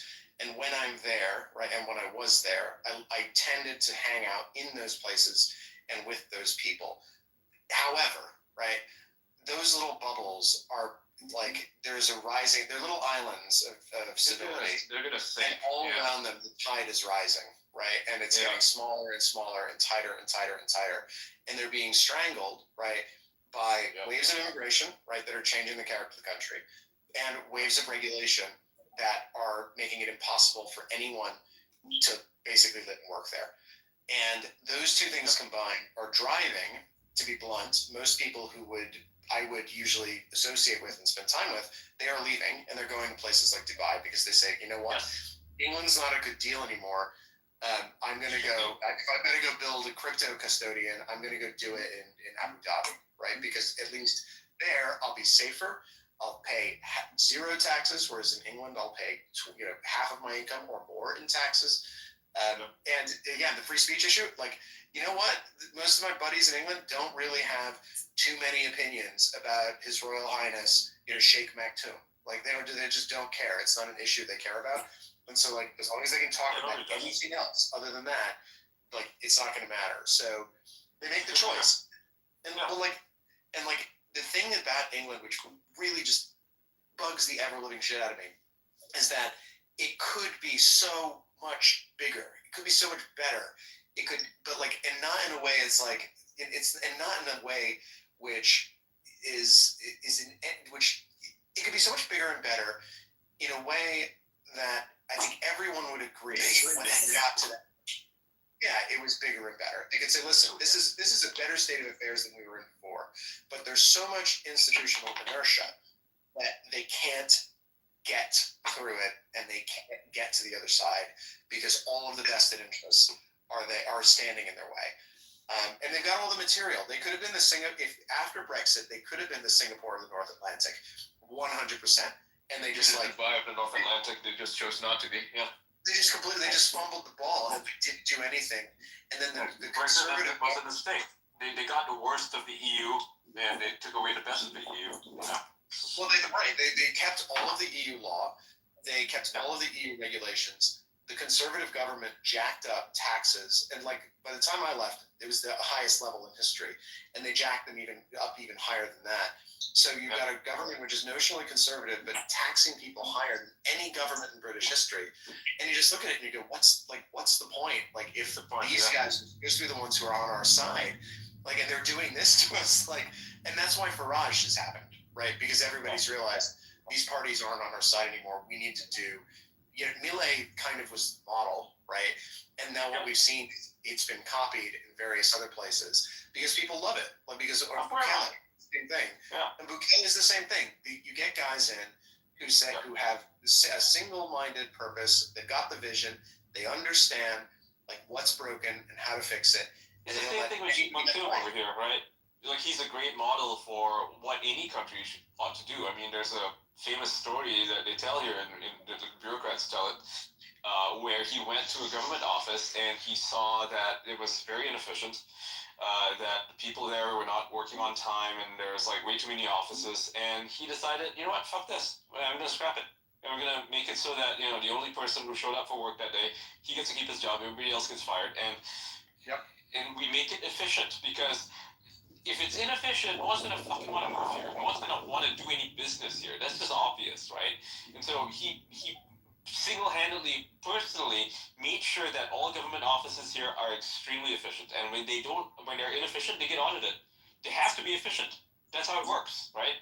It's in the interest to have a country that's run properly and efficiently, and that's why everything is just state of the art. Everything's super ultra modern. It's got biometrics everywhere. For like when you want to apply for something, it's all instant, right? Because it should be.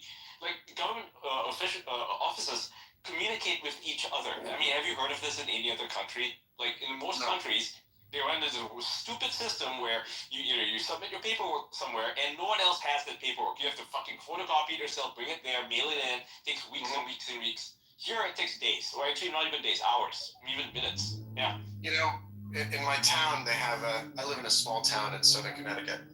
And in town, there's the big debate in town is whether to build a $20 million community center out of the husk of an old school, which is contaminated with lead and asbestos and various other things, and is going to cost millions and millions and millions of dollars to fix. So the town has been, I saw someone say, the population of the world in the past was so small that like people who are involved in the great conflicts of the past roughly equate to the main characters, right, of the Trojan War or the Peloponnesian War or the Battle of Thermopylae and that sort of thing. Those main characters roughly equate to the number of main characters you'll have in a local zoning dispute, right? Because the population is so much smaller. Yeah, so we have this municipal thing. They want to build this community center. It's really expensive. And I have been tracking it for a while and looking into it. And so I decided myself, I was like, you know what I'm going to do? I want to get involved now. But how am I going to get involved? Well, I'm just going to keep an eye out and see what's going on. Everybody says the community center must be built. They say that it's essential that it be built. They say that people are going to use it and that it's going to bring people to the center of town to be used. But nobody actually, it occurred to me, no one's actually figured out what the usage numbers are for the existing facilities, which mirror what facilities will be provided by the community center itself. Like it's chiefly office rentals. Now we know that the library in town, which is sort of like a privately owned kind of JV, with like a charitable thing, we know that that's at 20% utilization, right? So 85% not done. And I submitted a Freedom of Information Act request for the rest, saying I want to see records for how many times certain rooms have been used in these rental spaces over the course of the last calendar year. And the fun part is I already know the answer, which is that for a lot of them, the number of times that they've been rented is 0 or like 2 for like the last 365 days. So before I decide to use my blog and Twitter presence to ass blast the absolute shit out of my local town officials, for being wasteful. The post is already drafted. I just need to basically get the numbers and populate the fields, and then everything else is complete. Before I do that, I just need the numbers. But like, it's a classic example. I've been sitting there like ruminating on this. Like, this is a classic example of like socialist economic calculation and government inefficiency in action. They have the stock, data, right, demonstrating like how much they actually use it. No one in town has sat down and compiled it and tried to determine that, okay, well, we have this existing stock of rooms that are never used by anyone for any purpose, and we're going to go like double. OnlyFans girl who rents a room in the library so that she can film herself fucking herself for like. You're not going to get away with that in our library, but maybe you might get away with it in the Memorial Town Hall. I don't know. There's some weird OnlyFans shit out there that they do stuff like this. I've read it. It's crazy. I wouldn't know. So it's literally like public humiliation sort of stuff. Yeah. No, they do it.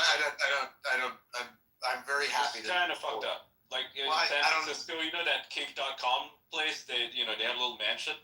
They rent public utilities and like bookstores to have sex in. Yeah, it's crazy. Yeah, it's like a thing. No one else is using these places otherwise. Yeah.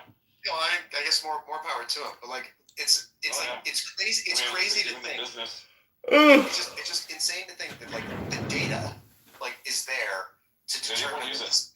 But not only will they not use it, like judging from the amount of time it's taking to get the FOIA request back, they haven't even like compiled it. I'm probably gonna wind up getting like literally raw documents redacted about like remote space. I'll have to tally. Their mentality is very simple. It's very stupid. It's not based on any evidence. It's based on the idea that if you build it, they will come. They think they're playing a fucking video game where you're opening a theme park. You set the price at $100 and millions of people still come to it. It's just stupid. It's not based on any reality, right? It's just a wishful thinking and no understanding of basic economics or sociology, really. But again, it's the institution like enables it because everybody basically thinks about voting like for 5 minutes every 4 years or every 2 years. Yeah. And then what happens is they make their decision based on stupid information. These people can't get removed from their jobs. They're not subject to any kind of budgetary control or anything like that. And the entire system incentivizes them to keep doing this stuff. And they have all of the budget on their side and everything else. And they're using official functions and official budgets and official tools to promote. My late father had an expression. He said the role of government is to expand. And like the whole thing, you just see how geared it is to just expanding like this giant block. And like it's impossible to stop. That's right, yeah. The role of lawmakers is to create new laws, even if it doesn't make sense to do so. That's why politicians are like the most inefficient, corrupt pieces of shit on the planet because they do everything to justify their existence. You don't need as many politicians and as many staffers as these people have. You really don't. The only reason the system is as fucked up as it is because there's simply too many laws, right? And these laws are not even being properly enforced. Did you see the Progressive Hill staffers send out a memo being like, we want a 35-hour work week because we work too hard? I was like, you're right. I was like, what was that per weekend? Like, terrible. Yeah, these people are useless. You need to fire, Elon is let's fire 70%. No, let's fire 95%. Fuck him. You can literally most guys. Doge has officially been established. Oh, it's all earlier than the phase. That's nice. Awesome. Love it. Chief Executive Order. Wait, Chief Executive Order? No, it's Executive Order. Yeah, Executive Order. Oh, so it's like a government agency now. Like not. It's official. Yeah, it's like actually official now. Because it was established through executive order, they will have limited powers to begin with, but I expect there to be like authorizing legislation that followed not long I think after. this. I'll read a part Wars thing. It says Trump executive order officially establishes Doge. As of today, Doge is established as a temporary organization in accordance with Section 3161 of Title V United States Code. The organization will report to White House Chief of Staff Susie Wiles. Each federal agency is tasked with setting up a Doge team of at least 4 employees within 30 days of today. Each team will typically include 1 Doge team lead, 1 engineer, 1 human resources specialist, and 1 attorney. Doge will immediately establish a government-wide software modernization initiative, and Doge will terminate on July 4th, 2026. Wow, that's cool. I love it. It's an actual thing. I love it. I fucking love it. That's so. Yeah. That is. Like. That's really cool. That's so cool. That's so The cool. software modernization thing is like huge. This means the DMZ is no longer going to be. So they have 1 year. So they have 1 year to clean up everything. I think they can do it. Yeah. I mean. All right. Good luck to them. So in every department, the 4 people who recommend that the rest of the employees get sacked, they're going to be the most amazing heroes on the planet. Honestly, they're going to be the biggest Karens on the block. They're probably going to be the guys who are complaining nonstop about how their government, agency sucks. These are the people you want. You want these Karens on board, right? You want them there. You want the people who are so autistic as to nitpick the work of their coworkers. You want these people on board, and I hope they do a damn good job. Because they're usually the best. I mean, like, I remember being that person. You make your co-workers cry, okay? Because, like, they need to cry sometimes because they're inefficient and you can do the job better. So what is it that you do here? Exactly. Fuck these people. Like, I've worked with a lot of people, in, like, corporate offices, and some people just, they just not cut out for their jobs. They got the job for stupid reasons, like they're disappointed there, or they were so enthusiastic about it. Some people are so enthusiastic, but they suck at their jobs. We don't need enthusiasm. We need people who are good, who know what they're doing. I hate this. I don't know. I think with a lot of the government, you just need machines. I mean, you basically. Yeah. I mean, for a lot of it, you just need to automate. It's like I don't understand why the Social Security Administration requires a huge number of human beings. The IRS only exists because we have the income tax, which I'm really optimistic. I mean, I haven't heard anything formal. Like, if they swap that out and got rid of it for tariffs, that would be the best thing that ever happened in the history of any. Republicans would win elections for the next 50 years if they did that. It would just be. It would be so bullish. Some people are so stupid that they defend income taxes. They're like, oh, well, we've always had it. No, you haven't always had it. Whoa. People defend income taxes. Yeah, they do. Yeah, they're like, who the fuck defends that? They do. They're NPCs. They've been programmed. People actually are in favor of this. There's people out there that are like, oh yeah, we're 100% for living in a civilized society. That's what they say. To build the roads, it's like, you think taxes here in Dubai, you dummies? Like, you don't need people paying income tax. All you need is a tiny little corporate tax and tariffs. That's it. Value added tax. Yeah, that shit's good enough. If you have good spending, look, if you have inefficient spending, of course you're gonna run the fuck out of money. But if you look at the U.S., it has been spending on stuff that literally shouldn't exist in the first place, or ironically enough, may not even exist at all. So if you were to optimize that, you don't need that at all. Reality is the U.S. government prints vastly in excess of what it collects in tax revenue every year. It doesn't need our money with its economic philosophy. No. I mean, the whole thing's totally fucked. It just impoverishes America. It does, yeah. Absolutely, yeah. They take your money and they build, they pay something like $50,000 for a pack of screws. A pack of screws. It's insane. The kind of shit that they spend their money on. I saw a thing where on the AC-130s they have a bathroom on there, right? They need a toilet, and it costs $50,000. Why? What? No one knows. What? It just costs that much. It's because everything. So I'll give you everything that government does is not informed by reality and actual needs. It's like in the Soviet Union. They're like, well, we have a set quota for a number of hats that we want to produce. It has no bearing and no logical relation to what needs to be done. So this community center in my town, they've said, well, we don't want to go back to the voters for another referendum, so we're going to see if we can get federal or state money, right, i.e. taxpayer money from other towns, to pay for it.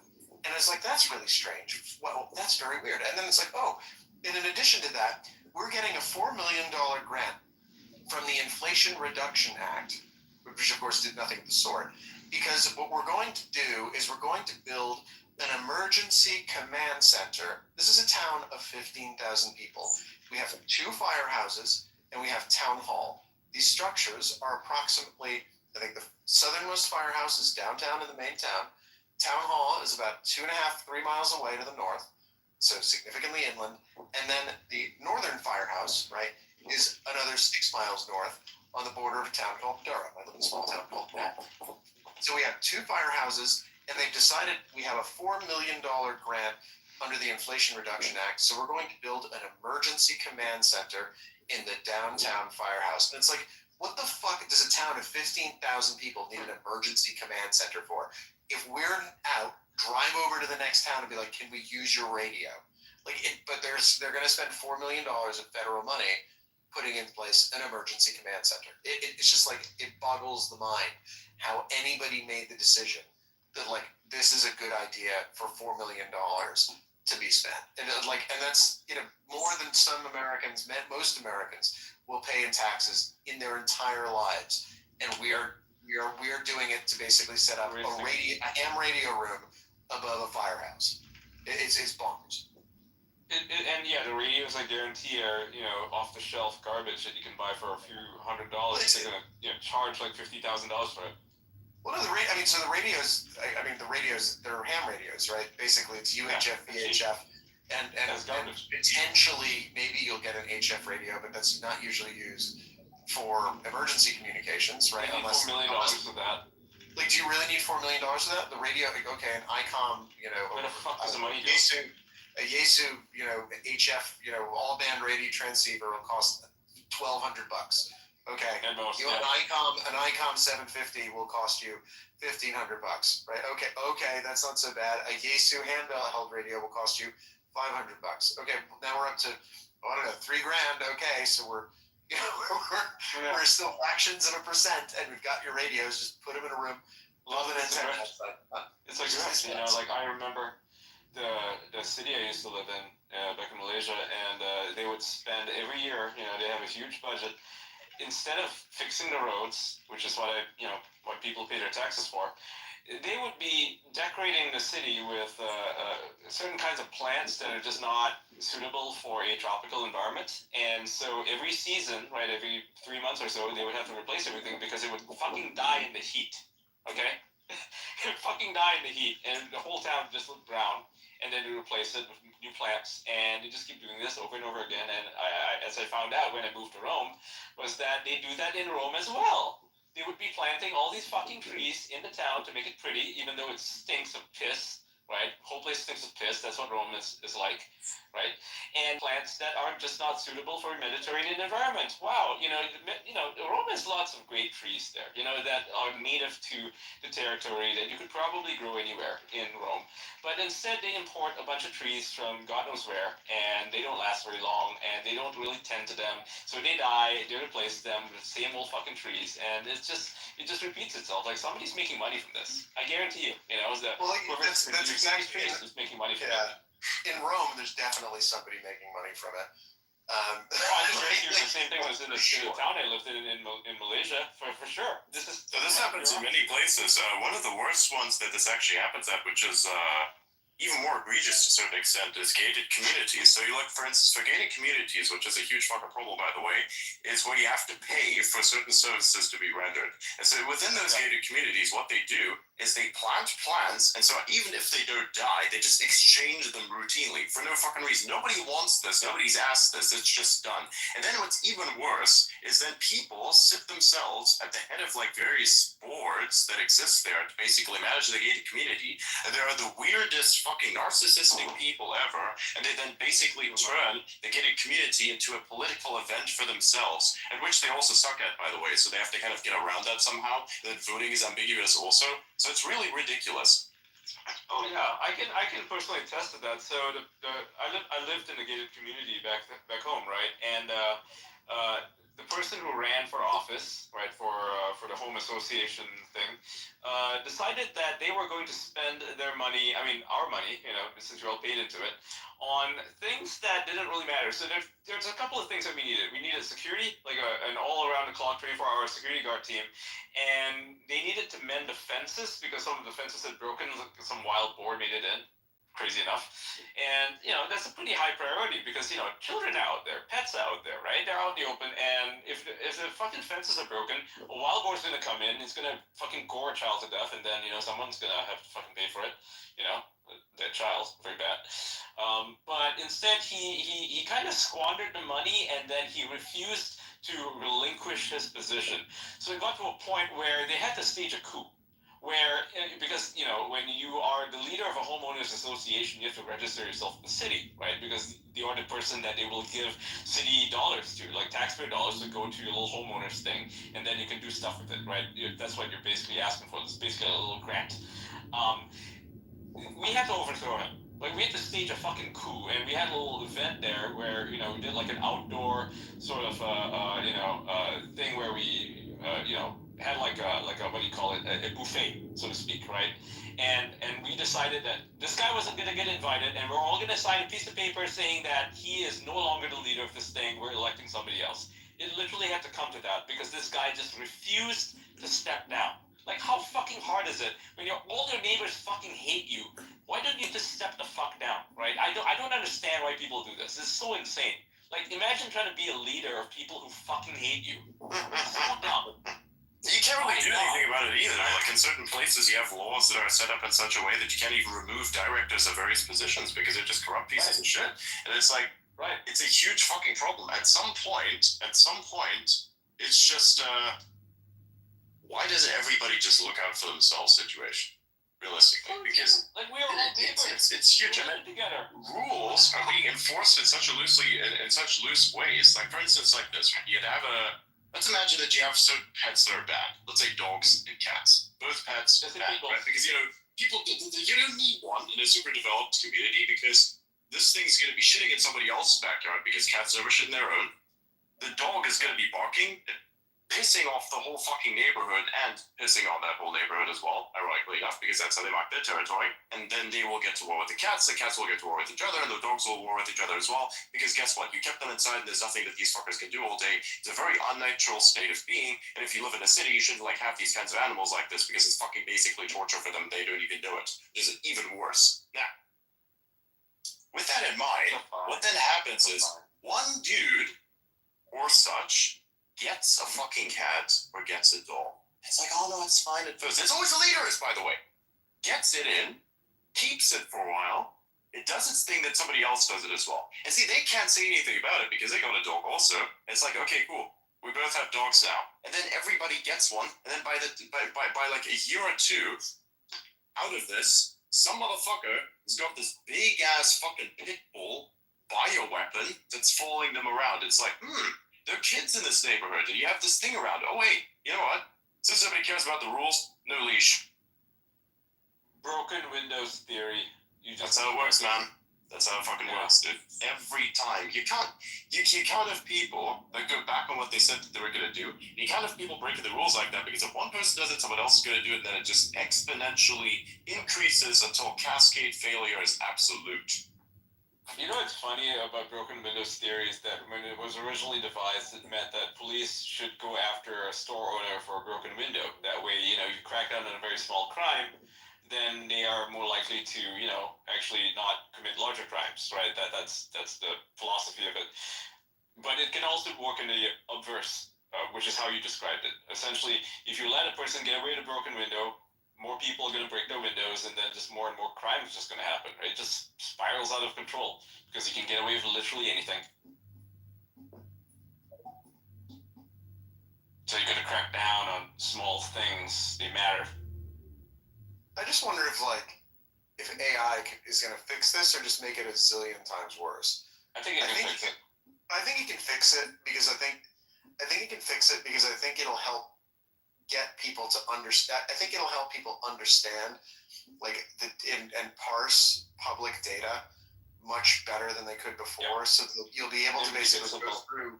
Well, you'll be able to go through. Okay, cool. Like, imagine feeding ChatGPT, like not like the neutered version that we get, but like the real version that they're working on behind closed doors, and just be like, cool, here's a big government data set. Like, imagine you're the love child of Pat Buchanan, Ron Paul, and I don't know, and Ludwig von Mises. And which laws would you get rid of to make the whole process more efficient? Look at this institution, and tell me what we can cut, and in what order it should be cut to be maximally effective, and who needs to be fired and go, right?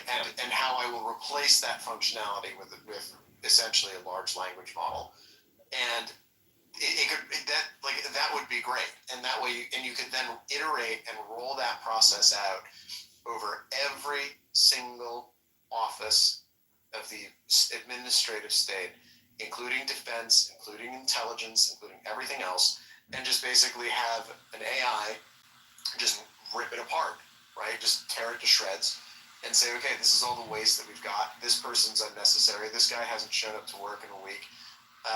This guy doesn't do anything. He sent 3 emails in 2 weeks. And I don't think a lot of these people do any work. So what better way to do it than just say, cool, like let's just ingest all of their emails and see how much about AI. It's about who's behind it, right? So if you have someone like Elon, he's going to ask the AI, how can I make this as efficient as possible? And he's going to ask the AI the exact same questions you asked it, which would make it very efficient. It would cut everything down and make life very simple and affordable and cheap for most people, right? And you're maximizing efficiency. A very good thing. However, imagine giving it to a bureaucrat who wants to make the system as complicated and as shitty as possible. You could use AI to do that as well. You could say, hey, AI, can you take a look at this system and make it 10 times more complicated? And then I'm, going to personally present this as it being the most efficient, that's the worst part, the gatekeeper behind the AI, right? Somebody who is in charge of AI, but turns out he's a fucking piece of shit, who's trying to make things as inefficient as possible. You could literally have that problem where somebody does something like that, where he takes AI that could be used to be efficient and makes it worse. So, it's a tool, right? It's a tool like any other. I think AI in the right hands could be very, very useful, could be very good, could be very efficient. In the wrong hands, you're going to get a system that is like 10 times worse than what the Germans had back in the Stasi era. Yeah, I think there's a guy named Nathan Kofnas. He's an academic out of Cambridge University who's sort of we'll just charitably describe him as an IQ realist. And he had an interesting point about conservative versus liberal IQs. And basically it's that, and don't get offended, I am as conservative as they come, and I'm also a complete idiot. So I'll just preface that statement with those two. He basically said that on average, if you look at the education between the supporters of the political left and the political right, it's probable that you've got probably a 5 to 10 IQ point difference in favor of the left, simply because they're better trained, they've gone to grad school, that sort of thing. And it's not that like the grad school creates the IQ, it's that the grad school tends to draw from that IQ pool. And so his theory is that you've got these institutions that have been occupied by the left, right, the political left. Because, so midwits, we're not talking... Fucking midwits. We're not talking like 140, 160. Complete the theory, complete the explanation of the theory. All right, so his explanation of the theory is that there are no right-wing media institutions that compete with the left, the left-wing ones, historically, right? There are no right-wing academic institutions which compete with the left historically, simply because the numerical distribution starting out, right, of where these people tend to be politically, if you then move it down the chain and you have all the downstream consequences like academia leaning left 70%, and then what they do is they start crowding people out so it becomes 90%. The consequences are actually downstream of an IQ difference between your average right-winger and your average left-winger, and that's something which can't be overcome, right? So his theory, my theory, right, when I read that was like, okay, let's assume arguendo that's true. What if AI, because like I talked to open, ChatGPT, I talked to Grok, like I'd say like reasonable estimate in terms of like the quality of the speech is 130, right? From what you're getting back from the machine, it's incredible. And the next generation, it's going to be consistently 140, 160, and I don't know how much they're dumbing it down so that it can speak to me in language I can understand. And so, what if the AI is going to basically completely eliminate the cognitive differences between these two opposing groups in society? And then what you just have is you have like raw mimetic potential of the ideas themselves. And because you have this ability to express the idea instantaneously, you've got your smart guy just sitting there, your smart assistant, helping you create the memes and push them out. And the other side has them too, but the other side doesn't want to use them because they're the institutions. And you see this with crypto, and you see this with AI as well. It's that you like with the Democrats and crypto, they opposed crypto, they didn't like it because they were the incumbents, and crypto's coming along and it's going to ruin their party, it's going to ruin their parade because they're in the institutions. I suspect you'll see the same thing with AI, where the Democrats are the incumbents in the institutions. In academia, for example, like LLMs will destroy any student's essay, right, going forward. Like there will not be a paper. They already do. I've seen there will not be a paper which is superior. Right. So here's where it gets interesting, right? With what you said about the liberal presence and the IQ difference. One of the interesting things I've also found is that people who are very smart can delude themselves a lot more effectively.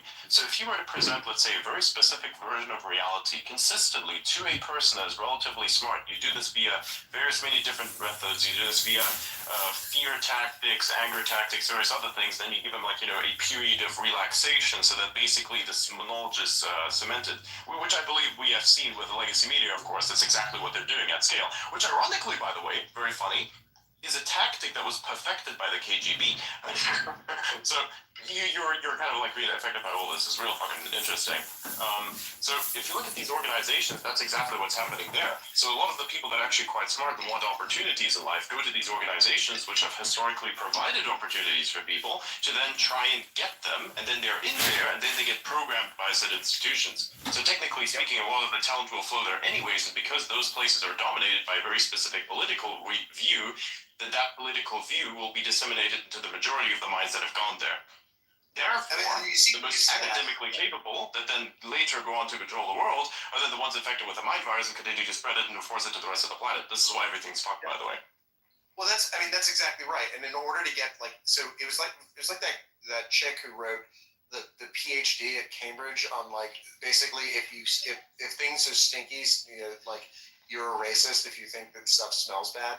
That particular paper, and the paper was like critical theory, like Gramscian Marxist stuff, and there's this whole literature, right? That in order to speak that language, and in order to talk about like constructivism and various other things, there is a body of work with which you must become familiar, and if you are not familiar with that body of work, and if you do not adopt that particular body of work's assumptions as your own, your work is not seen as legitimate in the eyes of academia, right? And much of it, because basically you're not speaking the language, you haven't got the shibboleths, you haven't got the concepts, and like the concepts, of course, like when it comes to stuff like gender theory and the rest of it, it's bullshit. It's complete fucking bullshit. It's not true. It's not real. These people have thought themselves into this position where and like this is true in all the social sciences. It's a mythology. It's a mythology. It's not evidence-based. And if you just basically stop them and go, excuse me, like, can you please back that assertion up with something like concrete, like, or are you just living in your own head? Yeah, anywhere down the line, you ask for that. They can't provide it. They're just floating around. And in law, it's kind of even worse. So at Fordham, which is where I most recently taught, they had one professor there. Her name was Zephyr Teachout. And she was the Net Choice case. It's currently escaping me which case she was on. No, it was Paxton versus Net Choice. So Paxton v. Net Choice was this case that went before the Supreme Court, where in Texas versus it was like Net Choice representing the coalition of tech companies like X and Facebook and others. And so Texas passed a law which said, I believe, that they could moderate content, or that companies could be obliged to adopt a non-censorship principle by the state. So the state could say, listen, you can't moderate content one way or the other. And they went and took the side of Texas, right, saying, actually, it's good that Texas can force companies to be politically neutral because in order to protect people from non-discrimination under the 14th Amendment, it's really important that consumer protection, blah, blah, blah, blah. So it was Tim Wu and Zephyr Teachhouse. Tim Wu was up at Columbia and Zephyr was at Fordham. And the paper was bullshit. The argument was like obviously wrong. They published it anyway. There was a big splash among various like academic, legal academics about how novel and interesting this was. And then the Supreme Court came along, and what did they decide? What they decided was total horseshit, and that the argument was bogus. It had no grounding in reality, and the argument lost it, right? And so Net Choice won, and Paxton lost the case. And like I get that sometimes if you adopt this view that the law is malleable, and you can kind of wish new law into existence by forcing political change and various other things, but like they couldn't write their brief right in a way that was honest, right, and say, well, actually, we'd really like it to be this way, but we think it's this way. Instead, what they did is they wrote this brief and this associated paper, basically saying that this is the way the law was, and that there was a non-discrimination principle inherent to the 14th Amendment, which said that states should be able to regulate speech on social media platforms, blah, blah, blah, blah, blah. And it was all bullshit. And nobody in their little group at any point decided, maybe I don't want to put my name to a paper which is total horseshit. Maybe I don't want to look like a jackass in front of the rest of the profession. Because ultimately, there are two types of lawyers. There are the lawyers in academia who actually read their papers. And if you look at the download numbers, it's pathetic. It's like lifetime download numbers for most law professors is in the low thousands or high hundreds. And that's downloads. It's not like sat down, read, like understood, and like then engaged with it. So they spend 6 months of their lives, every 6 months, churning out paper that no one's ever going to read. And so within that rarefied universe, chances are they're not reading each other's shit.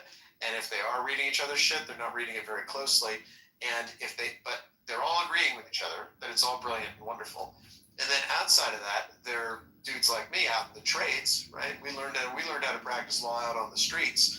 And we look at that and we're like, that's clearly and obviously bullshit and it's wrong. And when you say it's bullshit, no one in academia wants to hear it. And everybody else is too busy working. So like you have this weird thing where the institution that's supposed to be transmitting the knowledge to the next generation is like totally corrupted by jackasses who have no idea how anything works. And like, I don't know how you fix that, except the only thing I can think of is that you replace them all with machines. That's like the only thing. And you eliminate the schools and you say you shouldn't have to go to law school. There's an exam at the end of it. And a machine will teach you the course over the next couple of years, and we'll see you when you're done and you think you're ready to take the exam. And I hope that's where we go, because it's just such a waste. Yeah. I mean, academia itself is fundamentally broken. Someone like myself, if I were to say make an observation of some kind and actually be able to put scientific evidence behind it, purely because of my associations, my specific appearances, I would never be able to contribute anything to the grand consortium or whatever this established delusion is, which is now supposedly science. Like, there's no way that that's ever going to happen. I've pissed off way too many academics in the process of trying to basically explain what should have always been out there, which is the actual science, the fucking truth. And many other people as well have even spoken about COVID, right? So all of this has had me personally be excluded from various places of academia. I'd be surprised if at any point I'd be able to get into any of these places. Like, I'm perma-fucked in a sense. Yeah, I mean, yeah, it's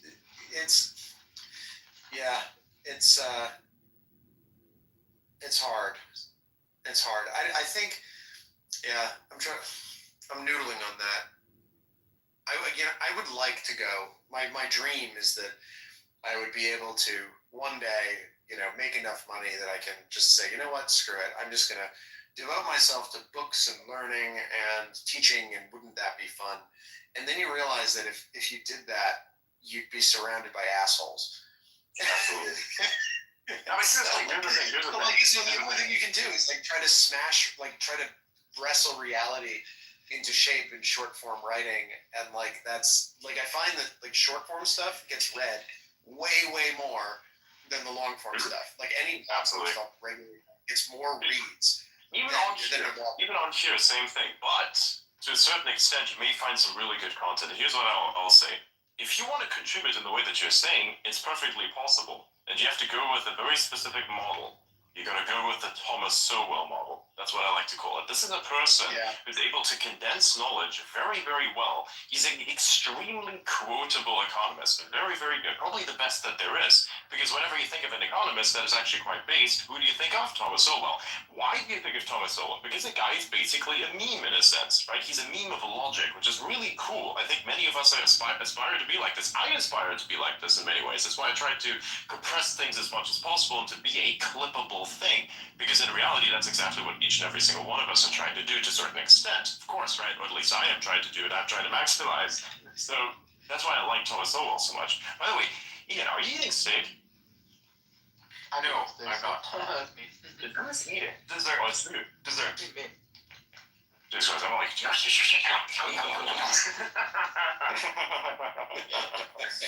can finish this cherry part of the protein. Good on you, man. Good. I was just wondering, like, who the fuck is this coming from? It's not disturbing me or anything. I was just like, damn, dude, someone's like really. This is intense. Good. I can hear that. It's great. But after all, though, I think many of us here have the chance to basically become our own version of whatever is closest to the Thomas Sowell model when it comes to spreading information. And I think that's what many of us should maximize and what many people have forgotten. I see spaces out there that have very low signal to noise ratio, in that they basically sit on a particular topic for hours on end, then bring people in, and they keep repeating stuff that's been said by other people in a different way, probably even one that is more inefficient than the previous. And it's like, what is the point of this discussion? What is the point of all this? We had a fucking space about a shitcoin going for multiple hours, not even multiple hours, and for several hours. What's there to discuss? Mario's groups on that were going. I like popped into one, and they were talking about. So like I love Mario's crypto spaces. Sometimes like the 1 hour ones that they do are like really, really good. But they literally did the Trump shitcoin non-stop coverage Thursday, Friday, Saturday, Sunday. It's unbelievable how long it went. There was nothing to it. It's literally just a fucking shit token, and that's it. You know? Well, it's like, here's this, you're gonna get fucked. Well, like, here's the thing that's fucking amazing. So, like, they had one that was like, is Solana or ETH the next big thing? And like, yeah, we're gonna discuss. And so I got in and was like, oh well, I think the Trump coin's really interesting, and like talked about some legal shit, and like that was cool. And they're like, well, we'd like to get back to the core topic now, which is gonna win, the Solana or ETH? And I was like, you people don't fucking understand. The president of the United States just launched a fucking shitcoin. If you can't make money in the next 4 years being involved in crypto, then you were never going to make money in crypto anyway, and you should give up, because like we are going to fucking moon. It doesn't matter. The thing that changed was not that it was launched on this shitcoin or that one. It was that something which was hitherto completely fucking unthinkable occurred, and that is a massive signal for what the future is going to look like. So position yourself accordingly. But like they were so locked in, they literally spent 4 hours talking about which blockchain was better, and it was like talking about fucking gas fees for 4 hours. It was unreal. I've never seen it. Horrible. Yeah, That's fucking dumb. Yeah, so that's what I have a problem with, right? There is literally zero purpose behind that. You can look at it, you can summarize it, be like, oh wow, 80% is sold. That's a bad sign. Why is that a bad sign? Well, conventionally, it's literally the other way around. Okay, what else is there? Oh, it's fucking on Solana. Boy, if the activity goes up, okay, maybe Solana goes up as well. But if it does, then probably the amount of transactions that are going to clog up the blockchain. That's what happens. What do we usually see with these? All right, that's right, pump and dumps. Everybody gets in, everybody chills it, goes up for a little bit. You're never going to find the proper exit, and probably everyone's going to dump when you're right asleep. Like it happens at fucking 3 a.m. You know, at like 3, 4 a.m., which is like the worst time. That's exactly when the rug occurs. Practically always. I like to do it. Depends. You know, that's the summary. That's exactly what it is. It's not even the people that are holding it that are the problem. No.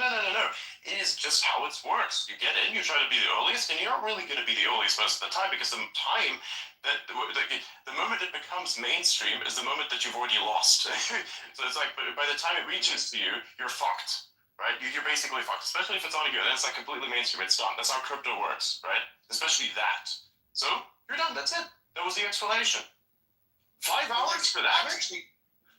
I'm actually kind of worried. I mean, as long as we're on about it, like the thing about it, which is most interesting to me, is not actually like the coin itself, but like the extent to which the coin's going to be used to attack Trump.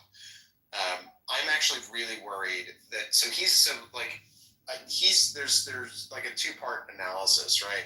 One of them is that he's the chief executive and he's got an SEC, which is 4-1. That, like, you know, people who are sympathetic to his point of view or his appointees. So I don't think there's anything emanating from that, you know, particular bit of the federal government that's going to deal with this. But like, you can see a situation where, like, Paula Jones suing Bill Clinton in the 90s, and Bill Clinton deciding in his infinite wisdom to waive presidential immunity to be compelled to testify. And like, what did that do? It sunk his presidency completely. Right, so like because I did not have sexual relations with that woman. No woman, Miss Lewinsky, right? But like the problem was he lied under oath and he got impeached for it. So like they had this, like I have had so many over the years. So, and apart from social media and internet stuff, I also do crypto stuff. And one thing I never did was give in to the temptation of a client being like, "Hey, I want to do this shitcoin offering. How do I do it?" And I like, as a result, I was not the most successful crypto lawyer in the world, but like I represented projects that were building, you know, doing shovels and infrastructure and things like that rather than coin offerings. And the coin offering guys come in and they say, "I want to do this thing. Can I do it?" And you say, "No, you can't." And then they go, "Well, everyone else is doing it." And you say, "Well, sorry, no, you can't."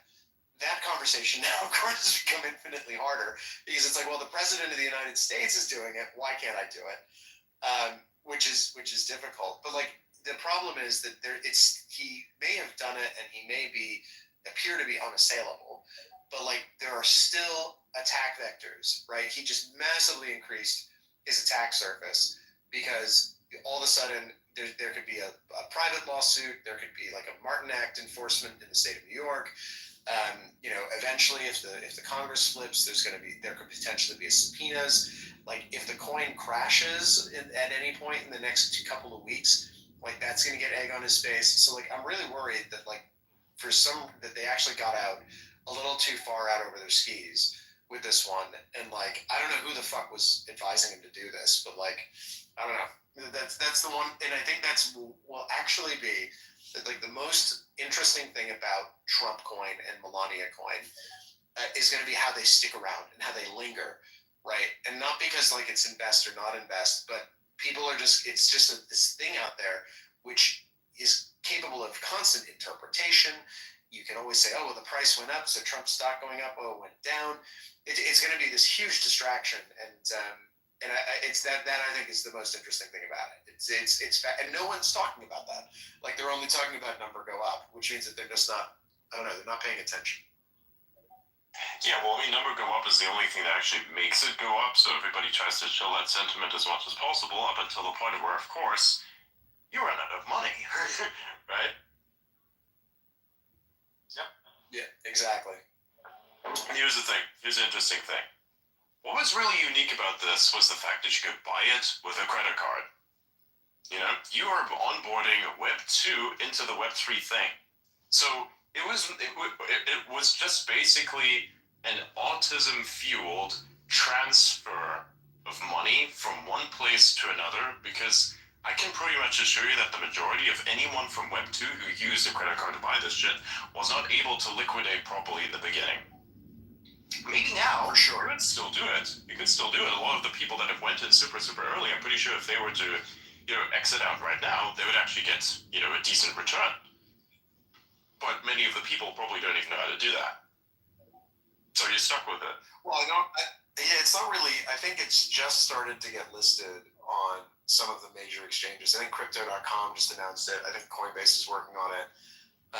there'll be a gap. It shouldn't be too hard for everybody to like get on board with it because it's just a Solana token. So like all of the existing infrastructure will work. But I think it's just a question of folks getting onboarded. Yeah. What's that? Robin Hood just added it. Yeah. It's a couple hours ago, a while ago actually, not even a couple hours.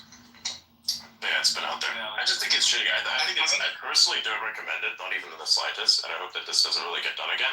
It is funny. I think it was kind of funny to have that, but realistically speaking, it was kind of meh, you know? It could have been handled better, that's for sure. And what's the future of it? I don't fucking know. We're gonna have to wait. But either way, you know, it's a thing that exists, and there's going to be a large sum left over to a certain extent, and that's it. That's the end of it. Some degens exited out properly, others did not. And fuck Solana. Now, I think many people fully understand why exactly I hate that blockchain so much. Now people really get it, because, oh, but Adrian, you know, it's DeFi, it's perfectly fine. Like, it just happens sometimes. I'm like, it shouldn't happen at all. That's the point. And What's your beef with Solana? It's an unreliable piece of shit. It's literally an unreliable piece of shit that's a rugger incubator. That's literally all that it is to me.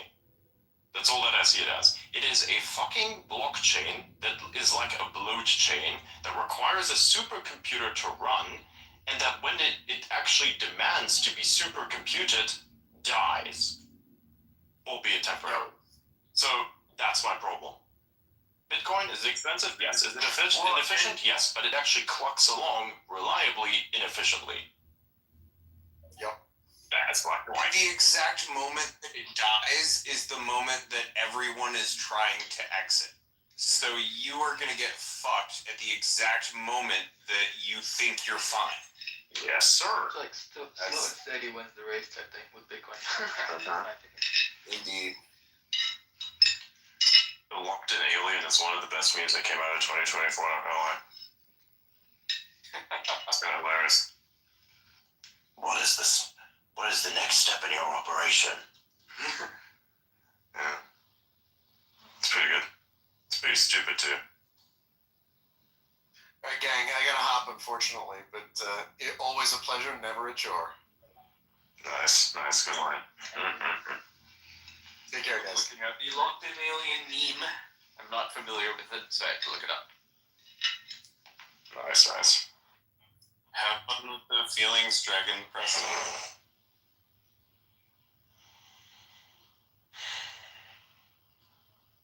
I think one of the funniest things that has happened at the inauguration was Mark Zuckerberg fact-checking Jeff Bezos' fiance's boobs. Albeit accidentally. Okay. Look, I understand, dude.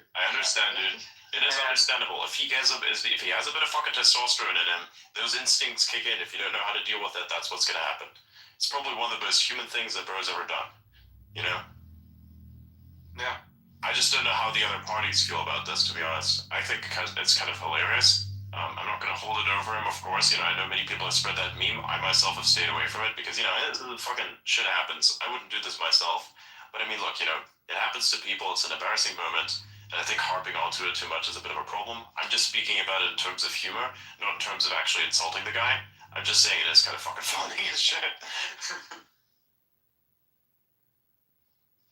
Dude, his wife's gonna be so pissed at him. He's definitely sleeping on that couch that's behind the Instagram photo right there. Yep. Fucking hell, dude. Absolutely insane. That is fundamentally cracked.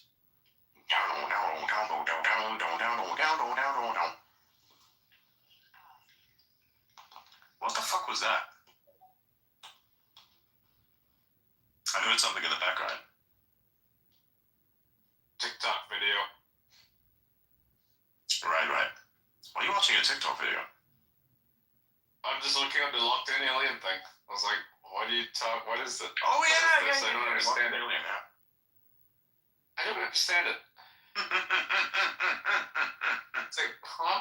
It's It's an alien CGI generated or AI generated, I guess. Yes. Like, It's funny. it's not Get the original, the one that's HD. okay. I don't know, it's stupid. I don't know. It's funny. It's Do I need to listen to this? You might need to have the racism. Do I need music on at the same time? Yes. For it to be funny. Just listen. Yeah, you have to have the sound on for it because it's hilarious. Okay.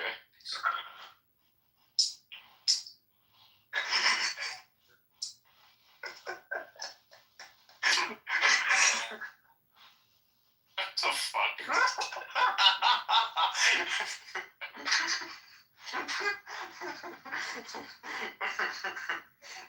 This is hilarious to me. I don't know why it's funny, but it's funny. It's like a power plant thing coming online. Yes. Okay, so now imagine this in your head, okay? You understand what this is. Now you can put this in any context you want, right? You say how it feels for people to explain how people feel when they explain the conspiracy theory of why I'm Elon Musk, or something like that. Imagine that as the context, and already it feels kind of funny. In any context, how I feel like in the morning after drinking a cup of coffee, or anything. Do you understand? Yeah. Does this make sense to you now? There you go. We gets it. Peak absurdism. It's just absurdism. That's all it is. We just watched it. It's like when I in real time. no one understands it. I post E. It's like E. It's a picture of Markiplier as fucking. What about the EA one that goes E? It's so stupid. I love it. Yeah. Dude, boys, you gotta clip this thing. This is funny. You gotta clip this, and the title for that's gonna be Ian Armstrong discovers the locked-in alien. Yeah. Alright, okay, I can do I that. like Big Chungus when that one came out. Yeah. Like me introducing it to the whole thing. Yeah, clip that. It's so stupid. This is just pure brain rot. I know, it's wonderful. It's amazing. It's there's this wonderful Reddit subcommunity, whatever you call it, called Hey Buddy Retard, and a lot of this stuff just kind of comes from there. Right. Hey Buddy Retard. That's where the Big Chungus meme came from. Makes absolutely no sense. Yeah. I didn't like the Big Chungus meme, but I do like these kinds of things. These are really fucking funny. There's a bunch of memes that I felt were very interesting, like the Sigma Male memes. The Sigma Male memes were so funny I love to me. the Sigma Male memes. They're great. Like, yeah. Rule 5332. Blow yourself up with your enemies. The fuck? Like, what? That's some weird shit. Well, like, go, I don't know. It always send you a mailbox by I don't know anything. It's so stupid. The Sigma Male rules.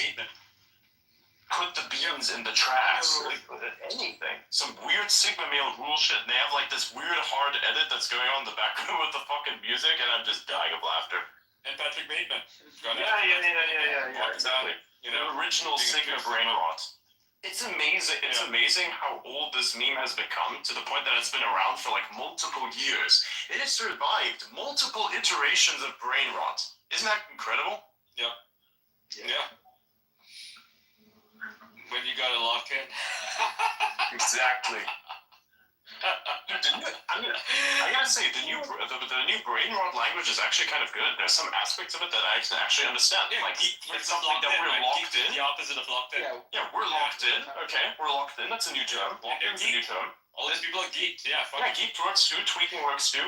The fucking what's the other one? Cooked. We're cooked. We're cooking. He's cooking. Yeah, cooked. I'm cooking. You cook. We're not cooking. We're cooking. Yeah, exactly. Let him cook. You can thank Breaking Bad for that one. Yeah. So good. A show about meth-inspired brain rot. It's funny. It's funny how the internet works, huh? The one thing I don't understand is like the skibbity toilet shit, although the mewing and the Riz shit that comes from that is kind of fucking funny. I find that good. And the Giga Chat meme, they somehow hybridize the Sigma Male and the fucking Giga Chat stuff, put it together, and then put a bunch of weird shit that's wrapped in it. Like, I don't understand how it works out, but it actually does. It's very, very good. I can understand I like what's the meme from SpongeBob SquarePants where he's like fucking handsome Squidward? Yeah, handsome Squidward. God, that meme is so great. They did variations of Squidward, and I can't name one of them, and I'm pretty sure you know exactly which one. Yeah. It's a great. I like it when they take the fucking Snapchat filter, the one that basically turns into GigaChat, and they put it on JD Vance's face. That's like funny. No, they put it on everybody. It's fucking hilarious. Yeah, someone put. I think Jack Posobiec put one out of Elon. Rizzing our way to the White House. That was so fucking funny. It's good. See, memes. I think, look, here's the thing. If your political affiliation cannot meme, then it cannot lead. That's why the left can't meme. Their memes suck. It's like, and that alone is a meme, right? The left can't meme is itself a meme. Because you know the one where it's like on the left panel, there's fucking leftists, and it's just a wall of fucking text on the right. It's like, you're gay. What the fuck? It's just like that's our response, you know. Like they can wall text us with a bunch of fucking encyclopedic bullshit from the Marxist books or whatever, and we'll just respond retard. That's it. It's that simple. It's like you don't have to fucking respond to them academia. No, just call them a fucking retard. There's something that you like responding to. I think there was a bit of a problem. Like I think the meme went too far in one direction, where basically everything was thrown out the window, and that's why the left started to win. Because a meme has to be intelligent. A meme has to make sense. And if it does not, it becomes destructive. Then it's a mind virus. So everybody was affected by some version of a mind virus. It's just that some people were willing to kick the habit because they had to, because people were literally running out of money. Right? So if the economy goes to shit, then everybody knows whose meme is actually the mind virus. Right? It's all about like identifying which one of these viruses is symbiotic and which one of these is parasitic. The parasitic is a mind virus that kills us all, and the one that's symbiotic is a meme that makes us all better. Yep. That's right. Meme Economics 101 by Adrian Titman. Fuck man, I can't believe I did that shit. Memeonomics, bro. Yeah, Economics. Memeonomics. We're gonna fucking like coin that term. Memeonomics. Oh yeah. New study. Yeah. I like it. Memeonomics. Some Redditor's gonna come out of the woodworks and be like, bruh, I coined this in 2011. Get fucked. He's gonna have this gigantic fucking post on Reddit explaining how he did it. Sure. Memeonomics. Yeah. Why the fuck are we? I think what was that meme? I think what helped liberate me from the woke mind virus, to the extent that I have been liberated, was just realizing how much the left actually hurts all the people they say they're trying to help. Like, when they're making backdoor deals with Wall Street to print money and make all of our money worth less, that hurts everybody. Yeah. It hurts the marginalized people who have less money even more than it hurts everybody else, right? Yeah. So, like, everyone should understand that, like, just because they're saying things that sound nice doesn't actually make voting for them in your best interest. No, it doesn't. Oftentimes it makes it worse. And they require sacrifice that you don't sign up for. Like when they invite millions of illegal aliens to live among you, you know, because that's the right thing to do, and then your daughter gets raped and killed, and it's like, oh, okay. And then you vote in Trump, because that's the only solution. Because wishy-washy, delusional garbage doesn't work for anybody. I mean, look at the UK, look at Europe, look at Germany, look at the US. It's all crumbling into nothing because, well, thankfully the US isn't anymore, but everybody else still is, you know? Because wishy-washy, suicidal empathy, and I hope he releases his book fucking soon. God damn it. Release it. Book, come on. Europe needs it. Talking about Gad sad, by the way. He needs to release his book.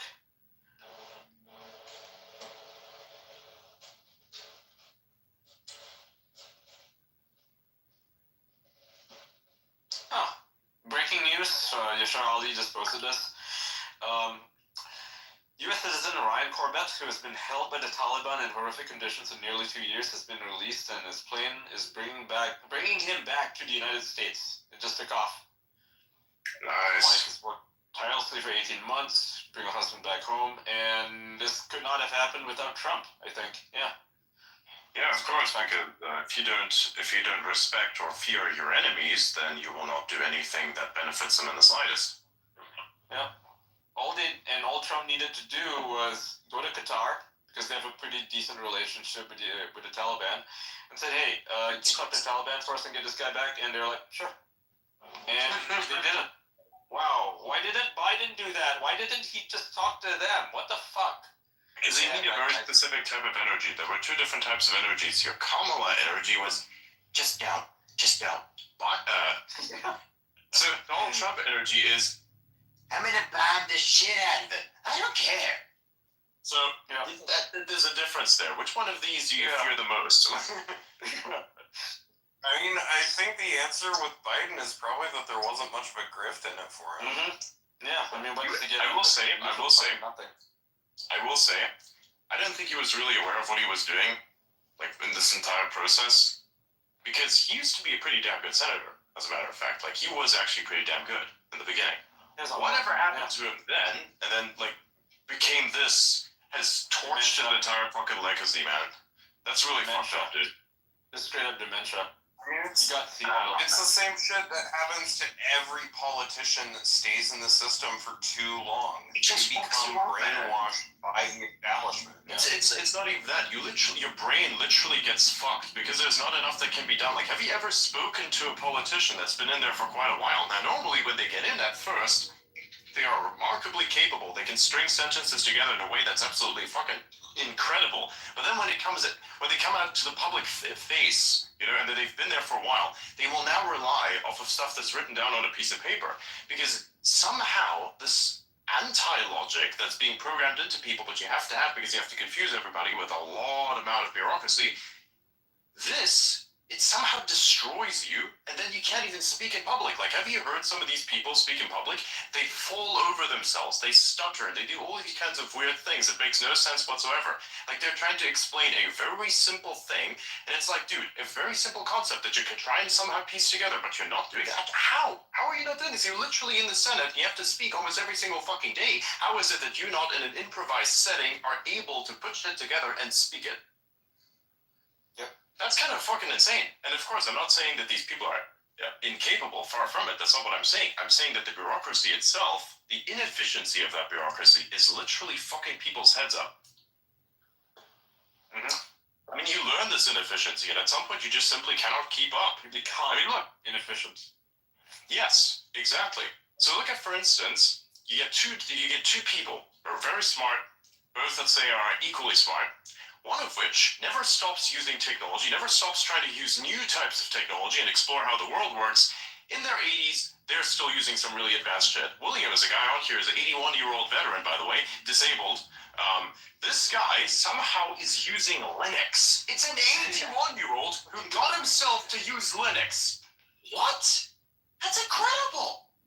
Compare that to the average 81-year-old, or the person who doesn't like work to improve themselves. Your brain will effectively learn this type of behavior, right? So you got to keep that shit intact. And if you're doing things that are designed to trick brains or to somehow break someone else's mind, if you do these things and you have to put them into your own head, it's going to fuck you up also. That's the idea of it. It's a structure. Like, if I put somebody in a specific setting and I have them read only LinkedIn posts, they're gonna say the most dumb fucking shit that you can ever imagine. If I put them in the same fucking room and I give them some CIA documents to read, boy, that guy's gonna come up with some really intelligent shit. It's a bureaucracy problem, man. 100%. You become inefficiency incarnate. It's insane. Yep. Why do you think I'm so pissed off about LinkedIn? Because a large majority of all these fucking managers, they think that what is on there is actually real, so they start to think like the bullshit that they write. It's hilarious. It's so bad. It's like, I can't believe that's real and not produced by AI. And somebody actually wrote that shit out. Because I've been seeing it for years.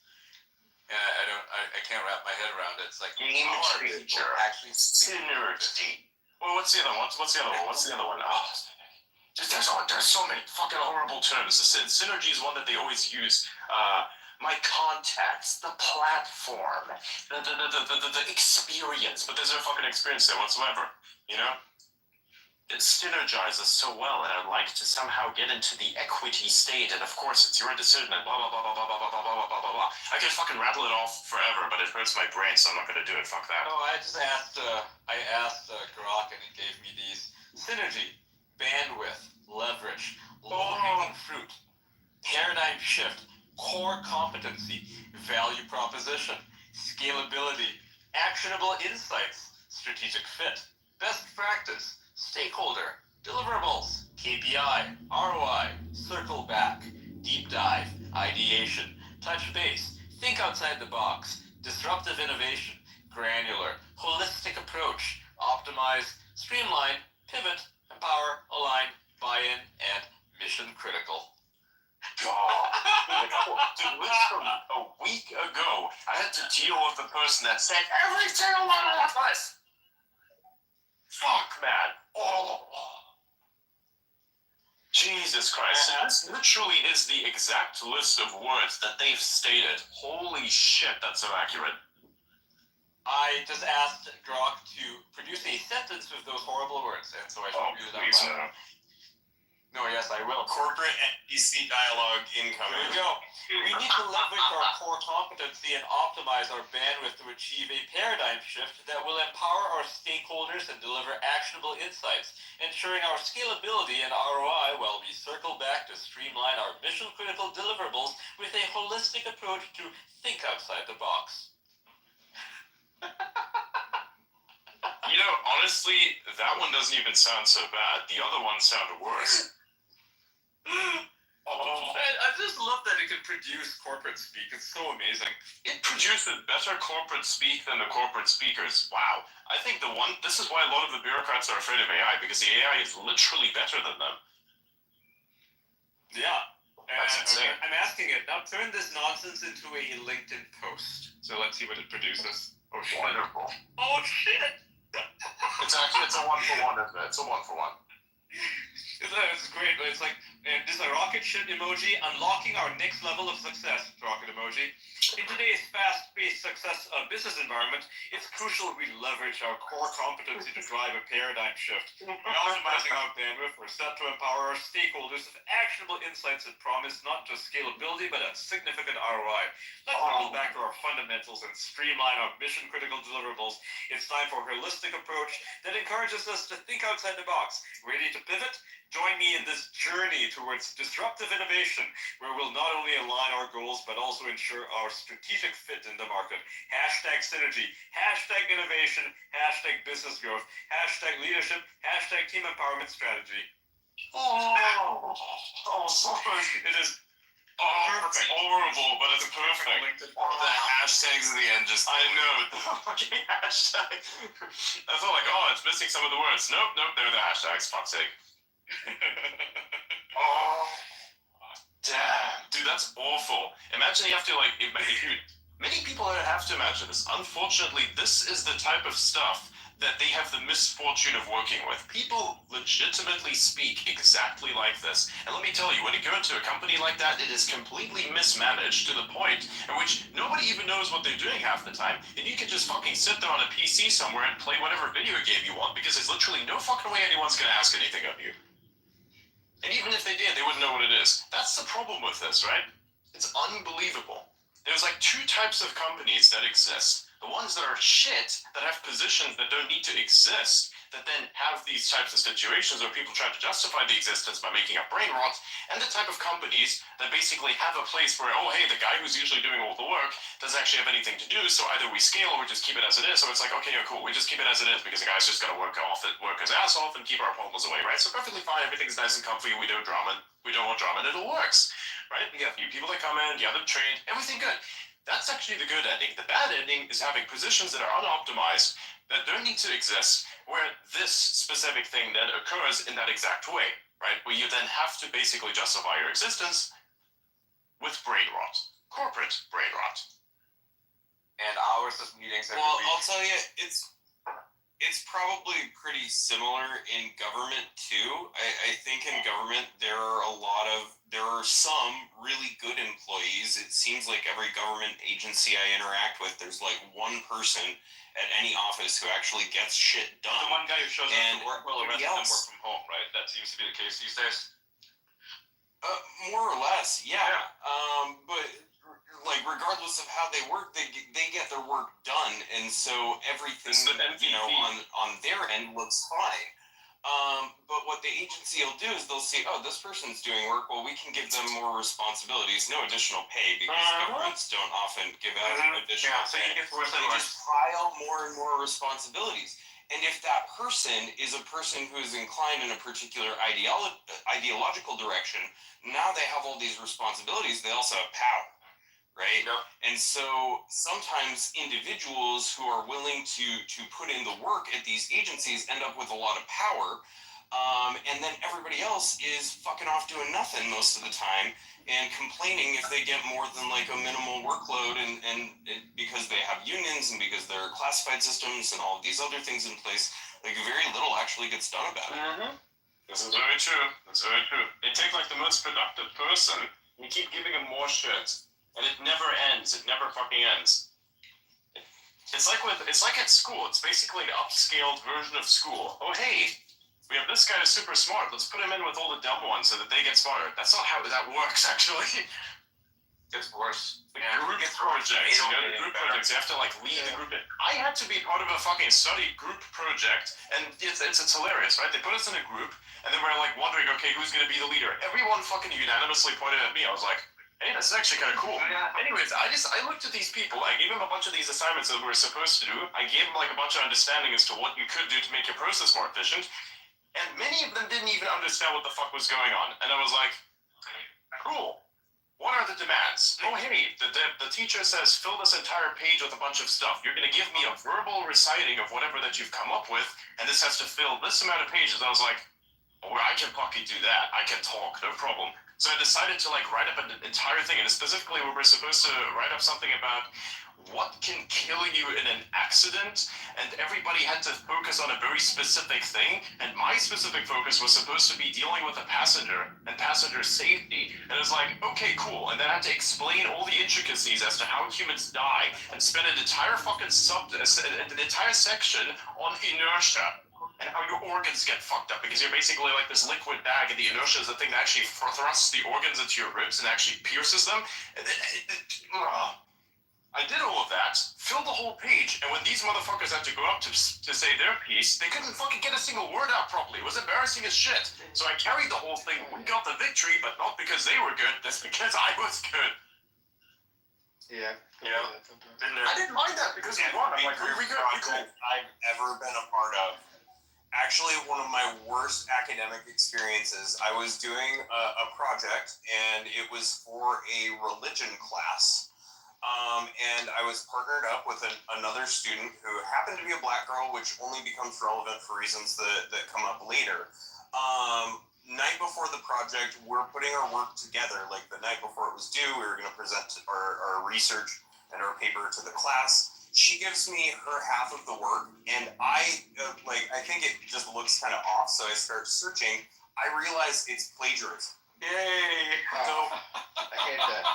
the first thing I do is I go and contact my professor, and I'm like, hey, so project's due, but this is what I'm dealing with, and I had no part in this, so I don't know what to do because I only did half the work. And I'm ready to present on the whole project, but half of this work is plagiarized. And she literally told me, she gave us an A.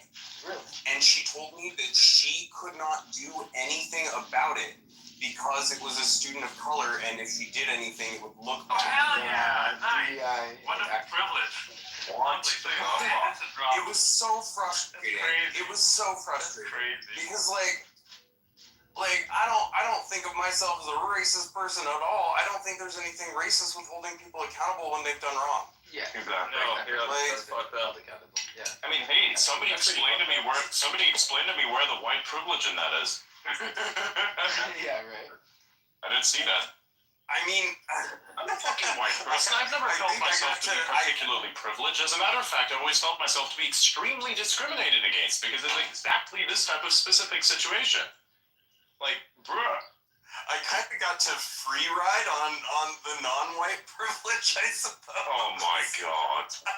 That's your white privilege right there. Right. I got the A, right? That's a So good that point. worked Yeah, out. that's a good point. But it just felt so slimy and wrong, though. Like, presenting to the class felt bad because I knew that she hadn't done the underlying work, and it was just like She's gonna hurt herself and any company she works for because she didn't earn it. DEI stands and didn't earn it, right? No one benefits from this. Least of all the person who is benefiting from it, so to speak. They don't benefit from it. They don't accelerate anywhere. And with the whole new Trump economy coming into play, they're done. They're fucking done. She is cooked. Well, it's what it is. It's what it is. It was gonna backfire eventually. You know, either America was gonna collapse or these people would get fired. And right now it looks like they're all getting fired. So that's a good thing. George has like 1 year. George has 1 year to clean up house, man. It's gonna be one busy fucking. It's gonna be one busy year for them, that's for sure. 2025 will go down in the history books as an absolute fucking like purge of position. It's gonna be insane. It's gonna be a revolution. Like, Literally, it's gonna be a revolution. A non-kinetic revolution. You know, that is wonderful. Non-kinetic revolution is fantastic because it's an economic one. Yeah. Nobody gets hurt. There's a bunch of people who shouldn't have been there get fired. Non-kinetic revolution there as well. Yeah. Again, this is the great thing. Nobody's actually getting hurt with any of this. Just a bunch of people who never should have been in various positions being removed. And those positions themselves who never should have been there in the first place are also being removed. Who benefits? Everyone in the American public. And internationally as well, because if America prospers, so does the world. Because guess what America is? They will follow Global suit. superpower. And they'll follow suit. They'll look at the model. They'll say, why is America so prosperous? And why the fuck are we Exactly. sucking? Same thing with fucking El Salvador, with Argentina, all these places, man. People are gonna look at it and be like, I too want this. I too want to wander the streets at night, not think like I'm gonna be dead soon. It's great. How do we achieve this? There you go. I think a lot of Europeans right now are waking up because they're looking at Dubai and they're seeing a model. No. You don't have that. Look. Europeans have a fucking huge problem. They have a huge problem. I'll explain to you what it is, right? They don't look anywhere else. They are in their own little bubble. And a very specific bubble at that. Worst of all is Germany. I can tell this because I am in fact German. And I know some people who are German. The only reason why I'm not friends with them is because I literally cannot fucking socialize with something that prefers to be an echo chamber NPC. They don't just know that they're echo chamber NPCs. They want to be echo chamber NPCs. Oh, that's so sad. They'll never prosper in my case. It's like there's no single bit of resistance. It's like, what the fuck is with this shit, man? What is your spirit for the nation? We're all gone. Why don't they enjoy, progress, nice things? Because at some, eventually they're gonna be shitting in the streets, and there's gonna be so many homeless people and needles everywhere, and they make up why into these weird social issues, quote unquote. And I'm like, where do you think this came from? There was never an issue before. Yeah. It's so stupid. It's so fucking insane. So Europe is going to take a long time. Europe has to economically collapse or be on the verge of complete economic collapse before anything changes there. Because look, and even if you wanted to go full set on the AFD, let's imagine that you do in fact go full set on the AFD, there needs to be some cleanup as well. Now they have a pretty good chance, they have a pretty decent arrangement of people, but even at that there still is a lot of work that needs to be done. And personally from the sentiments I've been able to gather, many Germans are not as enthusiastic about this. Although I do see a few on here, for instance, you can tell by the frequency of people on this app how many of them are actually enthusiastic about this and enthusiastic in general. It may take a while. I still have hope for that place. I think it's good. I think there will be a change in some way, but it has to get a bit worse for things to get better for them, because there is no way that you can live within a delusion until things get so bad that you have to escape that delusion. And it started a couple years ago. It started, not even a couple years ago, it actually started about 10, 20 years ago, right? when people became semi-hostile to the idea of somebody else doing something different than all of society, like having kids. You have kids, then society looks on you like, oh, that's a very selfish thing. Like, how is that fucking selfish? You need to repopulate the fucking planet. Yeah. Like, it doesn't make sense to me. It really does not make sense to me whatsoever. It's fine. It's fine. Individuals will step up and they'll leave the country, and there'll be this massive brain drain. They'll come to the Middle East and they'll build it up like they're already doing over here. And yeah, probably all the H-1Bs, you know, you got all the fucking German H-1Bs and shit. You're gonna come over from Europe, like have the space industry advance more. This time you're doing it not with Nazis. Oh, that's actually kind of funny. So you had this one brain dead individual. I know I threw that term around the wall. It's actually kind of misplaced. But there was this one person that was posting. I was like, oh my god, I can't, because they misinterpreted, of course, what happened with Elon and the little arm thing that happened there. It was basically the Roman salute. It was him saying, hey, my heart out to all of you guys, right? It was nothing else other than that, realistically. But some people like to be stuck on some sort of political fantasy. And this person ate straight into it and said something like, I don't want the space industry to be built by Nazis. I'm like, hang on a minute. What do you think? fucking was. Like, where do you think Werner von Braun was thinking? Well, where do you think all this came from? Where do you think the tech was from? Well, what do you think Operation Paperclip was? Do you think that was all American? Right. I was gonna say, we'll just put a paperclip in that one. Literally. I was like, you're not ready for this conversation, are you? No, we're not. Dude, that motherfucker's gonna wake up tomorrow morning, look at that post, and be like, fuck. It's gonna be so funny. It's gonna be so funny, man. And it's such a misrepresentation as well. It gets Maybe that's why Neil deGrasse Tyson hates space now. Hates what? Maybe that's why Neil deGrasse Tyson hates space. Like, he says we don't need to go to Mars. Wow. You know, like, maybe I'm just. Wow, I see what you're doing. I see what you're putting down there. I'm picking it up too. Damn. That's crazy. Just cleaned everything up. Very nice. There's something nice about having a super efficient meal, like especially early in the day. I don't understand that people who eat way too fucking like late in the day. Like, you can clean up late, that's perfectly fine. But having them like way too late to the point where it's like insanely late, that's a bit of a problem. At that point, you may as well just like have fucking breakfast and that be your entire meal for the day. But like having something towards the evening is actually quite nice. Get a dishwasher. No. We're not getting a dishwasher unless we have like fucking 15 people to cook and clean for. We're not doing dishwasher. Plus, way too much energy consumption. It's really cheap here. Well, that's Dubai. It's not fucking here. Besides, I have a limited amount of energy. I have a limited amount of energy that I can use. So, yeah, because my energy is solar, so I have a limited amount of that I can use. Cheap as hell. I use it every day. It's efficient. Soap is cheap too. Yeah. Again, Dubai, my man. Dubai, boss. Dubai. Yeah.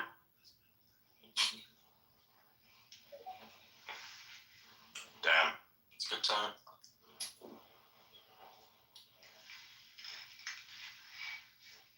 What is this shit?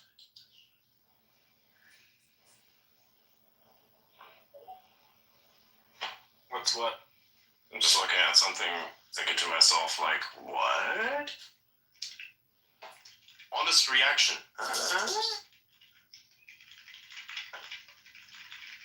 And then I can exterminate some insects in here. I'm going to take out Insects. Yeah, sometimes there's an insect that comes in or two, and if I see there's something in this place that is not supposed to be here, then it gets destroyed. I've not seen a single insect since moving here. Not one. That is very concerning. That reminds me. I mean, in the desert, what do you expect? Yeah, that's true. Yeah, when I was in the desert, there were also not many insects. There were flies though, but only around areas where there was like biologically active stuff laying around. Right. Yeah. Well, I did run into, I think, a fly once, and that was like, once. Yeah, exactly. Yeah.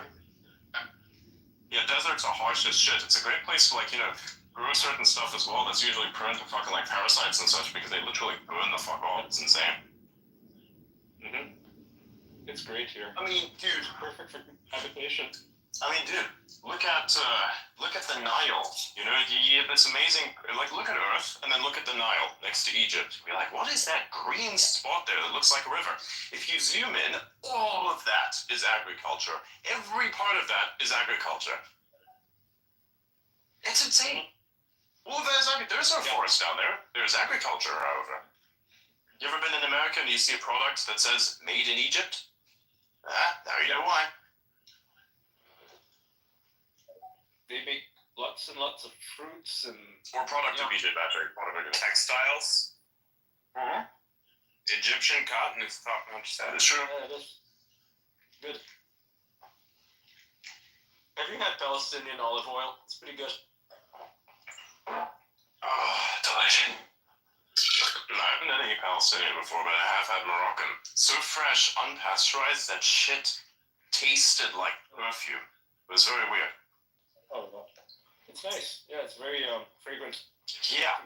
Describe Yeah. The stuff that people feed you, the stuff that you buy in the store and you think that's high quality olive oil, bullshit. No. That's not, I don't know what that is, but that shit tastes rancid and it's fucking disgusting. The olive oil that they made, yes, the olive oil that they made in Morocco tasted like perfect. It was super, super fragrant, just like what you explained. It was so smooth and it tasted like something. You actually enjoyed eating it. It was almost weird somehow. And in a sense, you can understand now why the Romans used to do this thing where they said, oh, we cover ourselves in olive oil. That's why. It's actually nice and tasty. And it smells nice. Exactly, it smells nice. Instead of perfume, fucking rub some oil on your shit.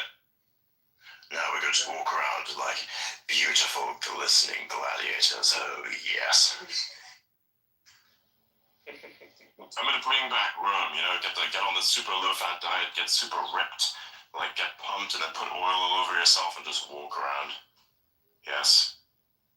Bring back Rome. You can buy saffron here. I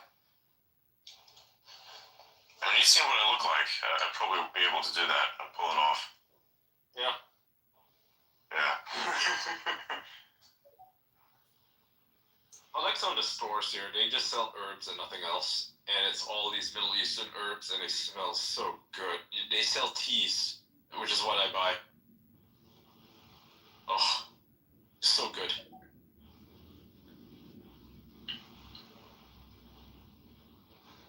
I love teas.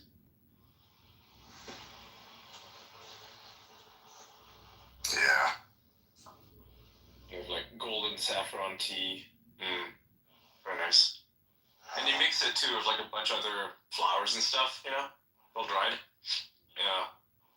Tastes nothing else like it on earth. You know, normally you're just drinking, you know, if you're drinking British tea, you think, oh, this is really good stuff. And yeah, it's decent, you know. I won't shit on British tea. It's actually good. But it's like, compared to the stuff you can get in the Middle East, it's nothing in comparison. You know, like the tea here is so good. It's next level. Same thing with the Chinese tea also. It's the same thing, man. It's just next level. Yeah. Dude, if your tea comes in little fucking tea bags, dude, if your tea comes in little fucking tea bags, it's already over. You're already cooked, okay? You're already cooked. Yeah. Like, that's not healthy, that's not an option for you. This is why I don't drink any tea anymore. And if I do, I take it out of the bag first.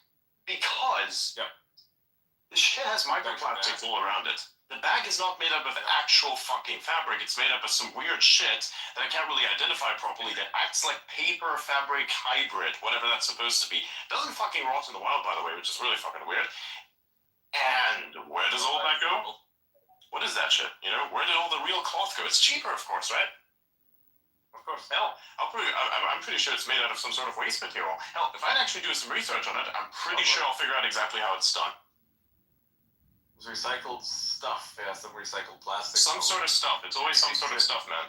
Every manufacturing process has something. Cheaper. Yep. Yeah, because cotton's kind of expensive, right? So you mix it with cotton, and suddenly you have a little quote-unquote textile that's actually polyester. Exactly. Yeah. Disgusting. They have some plastic reinforced, microplastic reinforced fucking tea bags, well, textile thingy or whatever that shit is. I don't know what it is. Doesn't make any sense to me. It's annoying. That's all I know it is. It's annoying.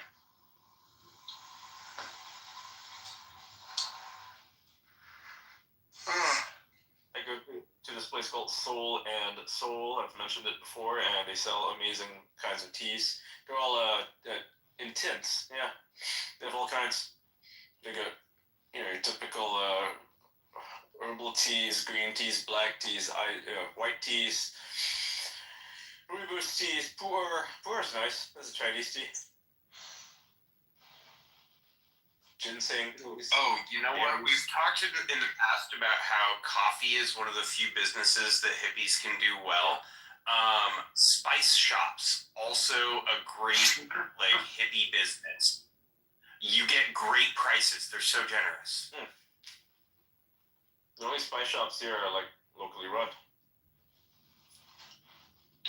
Fair. I mean, I'm in a place with hippies. Yeah. Yeah, it's just Emiratis who run the ones here. They're really nice. Pretty So given the thing, given the thing that was sent in November by Kamala Harris, does that mean you could technically say breaking news? Trump to bang Doug Emhoff? Yes. Yes, you can. Kind of fucked up. That would be hilarious, man. So we used to like create an AI video and like just the two of us. Ceylon's spicy gray. That sounds really nice.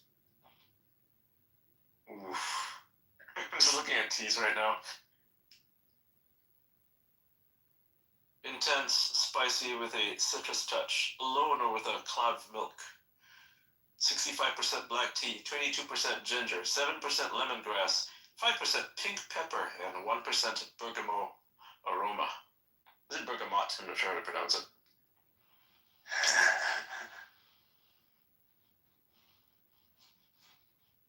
Oh my god.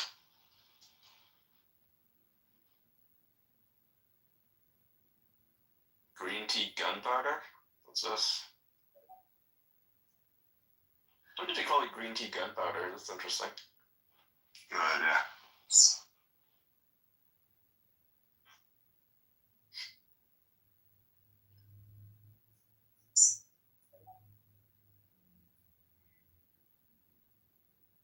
I'm just looking at the wonderful teas that I can buy.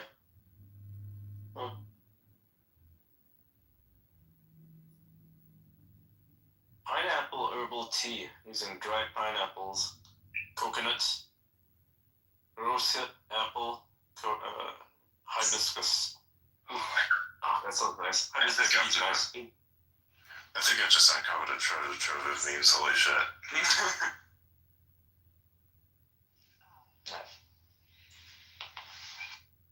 Wild. Ooh, they sell coffee as well. Shit. Do you like any kind of specialty coffee, or do you just like it black, like Colombia? Huh? Me? Or what kind of coffees do you like? Yeah. Fucking, I'll take it with some milk. That's fine. I'll drink that. It's great.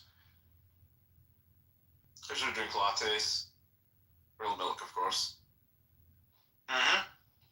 And espresso. Sometimes I'll have it on its own, just to kind of like sit there, have some water in the background. It's pretty decent, pretty nice. I usually have a pot of tea that I put some nice tea in. Drink it throughout the day. Mm-hmm. Like drink it all at once. When you wake up. Espresso, yeah. Sometimes I like drink the whole thing, like have a whole pot there, and I just like sip it until it's completely gone. Yep, done that. Loose tea tints. Oh boy. Love tea.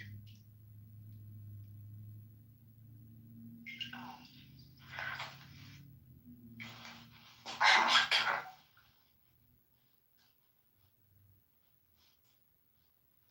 Yeah, I'm finding some real meme shit right here, dude. Holy fuck. Here guys, I'm gonna send this in signal chat.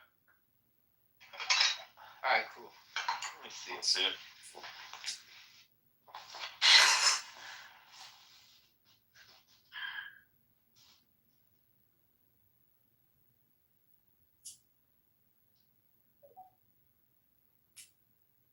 I'm starting to find all these weird edits and shit that are actually really good. It's fucking insane. Oh, husband, you spent all of our money on Trump, and now we are homeless. That means posting insane. that, I can't do that. Yeah. Oh no, husband, you found out I'm Chinese spy. I must kill you.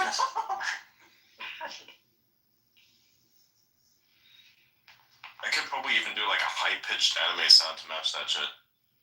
Oh, don't. Please don't. Why not? Okay, here, there you go, watch that. Alright.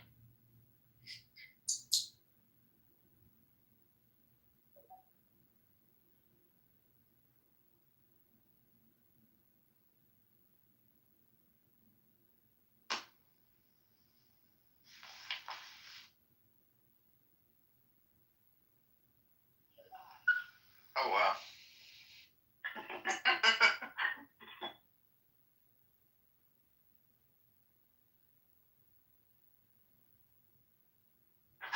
What the fuck is this? Dude, we need to contact that's these amazing. schizos. Are you gonna post that, or can I post that? I don't know if one should, because the association, I don't know, man. Post it. Fuck it. Yeah, it's time. Yeah, your reckoning is coming. This one's great. I mean, it's really good. It's really, really good. I can't amplify that because it's like it's not really on brand. No. It's on brand for me. You're insane. Yep. It's funny, I have like an entire delegation of people that I can send fucked up memes to, and then it unintentionally lands up on the internet. Not my fault, by the way. Yeah. Like my post. Okay, if you've ever looked at my timeline, it's basically schizo. Okay, like it just is. So it's perfectly on brand. I just randomly talk about anything and everything.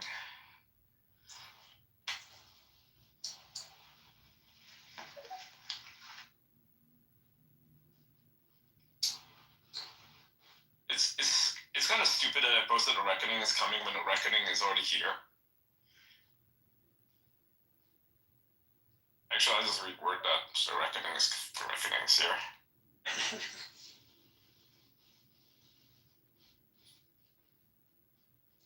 Reposted it. There we go.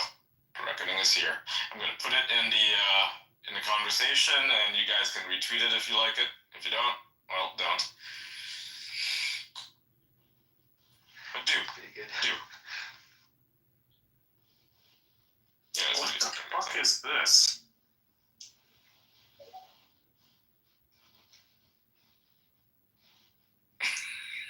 Here, let me send you this. Can somebody explain to me what the nature of this post is? Read that shit. Not out loud, of course. Oh yeah, sure. Yeah, I'm just reading it.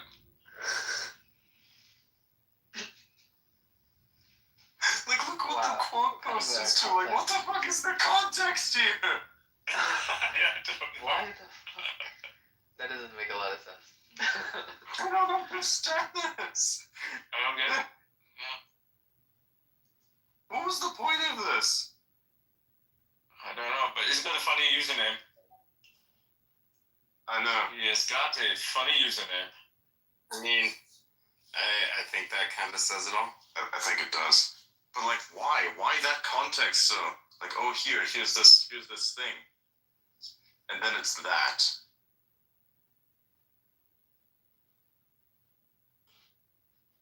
So you guys want to see what a pardon looks like? If you're curious, I just put it in the top, and you can see what one of Trump's pardons looks like. Like actually, this is so cool. I'm so happy for her. Oh yeah, I saw that. Yeah. That's awesome, man. Like that's cool. By the way, look, that's a response that you can put under like multiple posts and things that you don't agree with. See that meme I posted there in the chat? Mm-hmm.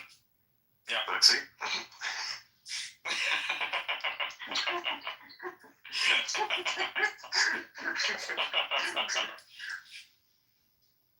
is pretty good. It is pretty good. FBI. Yeah. The Federal Bureau of Investigations. Yeah.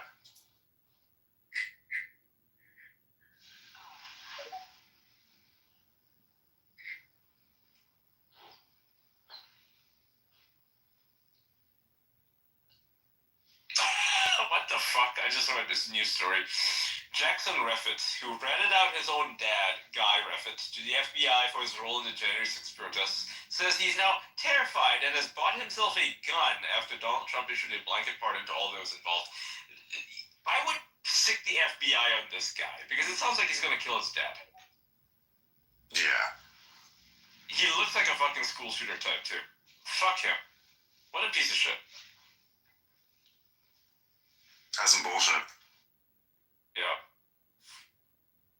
Please stop calling me the Opti dishwasher. Oh my god. You know, if you rat your dad out to the feds over Gen 6, you deserve everything that's coming. What a piece of shit. What a piece of shit. Yeah, Fuck this guy. Dirge was always inevitable.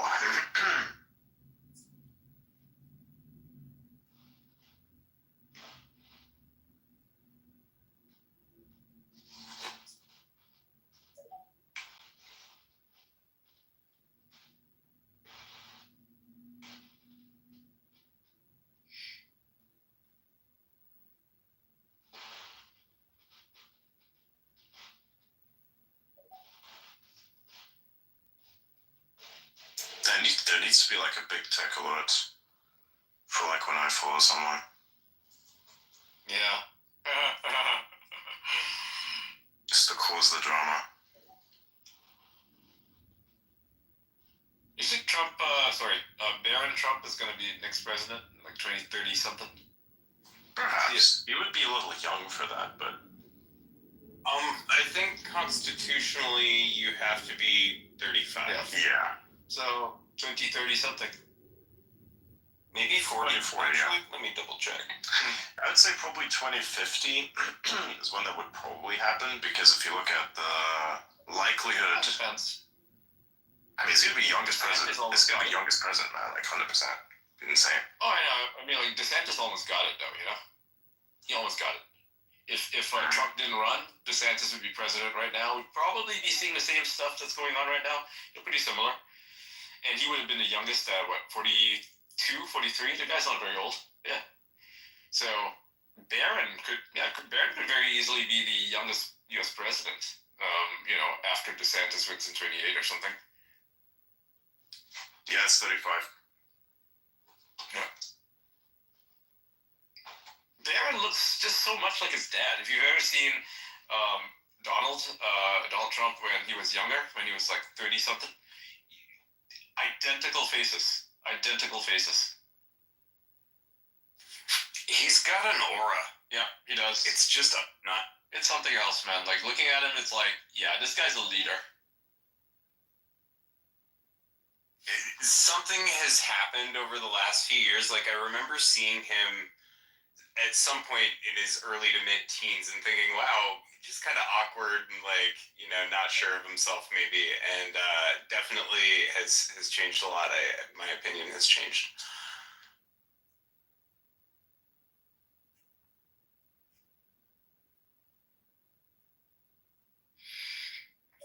I'm treating out Barron Trump is the future.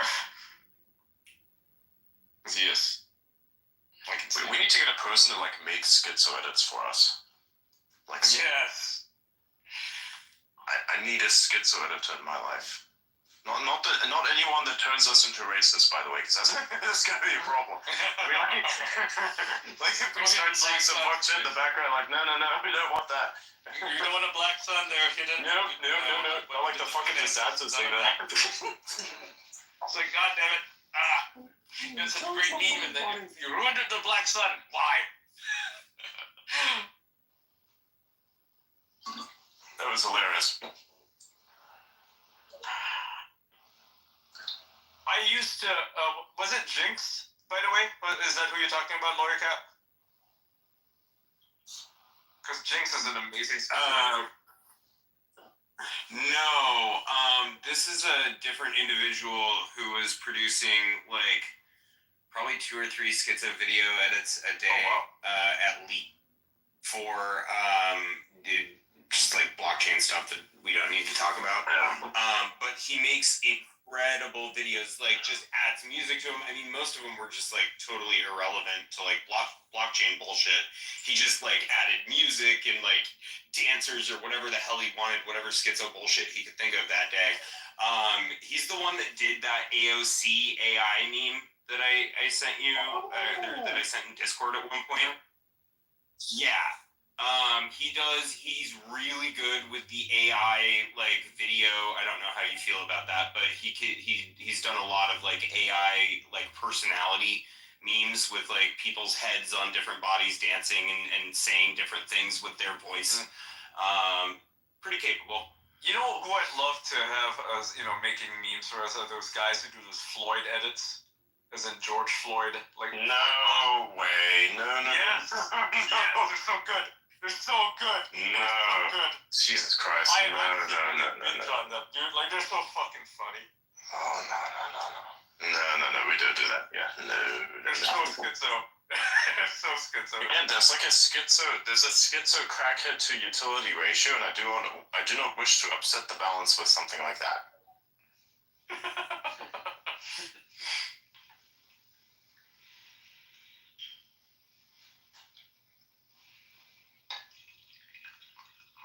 What's this one?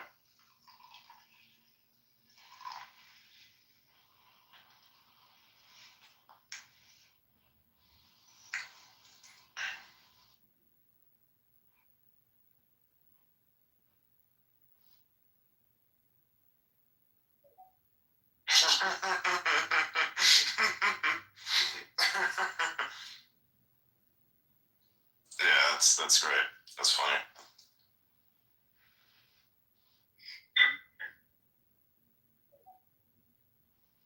Oh man, I hope he's okay. This guy that you're talking about. Yeah, the last thing he said was that he was on his way back to his house from his vacation. Oh, wow. Yep. He had just made a bunch of money, too. So I'm worried about him. Yeah, maybe he's just playing video games, You never know. Hope so. He's been gone since, like, January, bro. Fuck.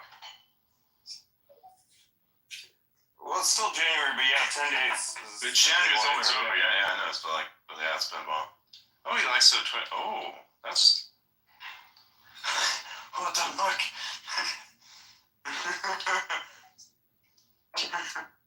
I got sucked into this stupid token because of all these videos. Like, the content was incredible. Like, what is this shit? What is this shit? These memes are good. I can send you. I'll send you a link to a Telegram memes channel.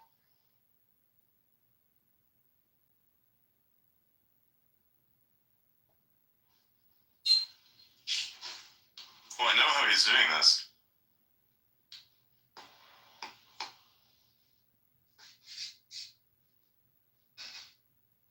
I know this guy actually.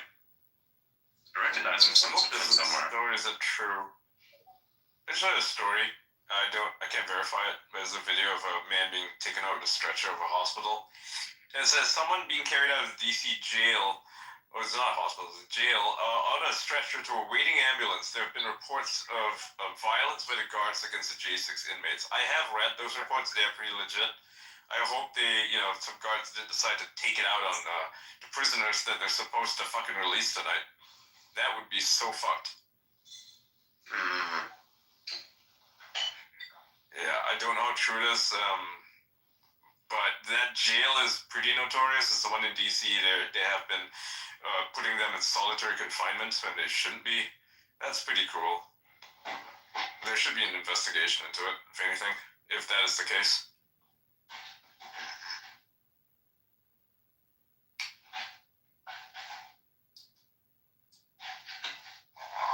I saw that post you told me about, by the way, that one about I'd rather not entrust space travel to a guy who does Nazi salute. Yeah. I'm like, I don't know. What about the scientists that made space travel in the U.S. happen for the first time in history? Like, I want to talk about that. Probably not. First of all, it's not applicable in that sense because it's not that. And second of all, Jesus Christ, are you this? Like, are you like this ignorant to history? Come on. Yeah. Oh, people. It's a thing of beauty. It's always gonna happen. It's wild, you know? It's great. I like this. You know, it makes no sense for Elon to do a Nazi salute. Just think about it, right? Even if you knew nothing about him, why would he do that? It doesn't serve him. It doesn't serve anybody's purpose. It's just like when It's not even that. It's like just a misinterpretation. It's complete bullshit. Like, people will see something that vaguely resembles something else, and they just instantly they're like, "Oh yeah, we got it this time. We're gonna make some bullshit up." And it's like, no. Yeah. No. You know, it's absolute bullshit. Like a Roman salute. Yeah. Anyways, what the fuck is this shit? Looking at the next thing here. What the hell is this? Oh, this fucking idiot.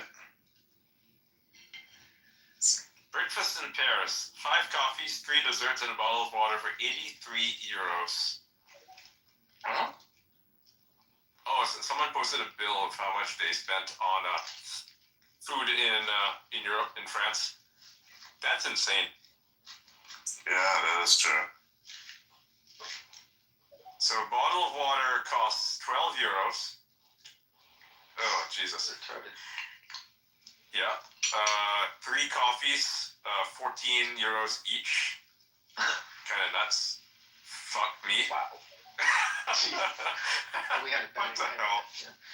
I thought I had a bed here. It's like, actually, it's pretty cheap here. It's 5 euros here, probably, for like a nice fancy coffee. 5 euros. Yeah. The beautiful thing when the CEO of Roblox name is Robert Locks. Oh. Overlocked. Yeah, it's like that.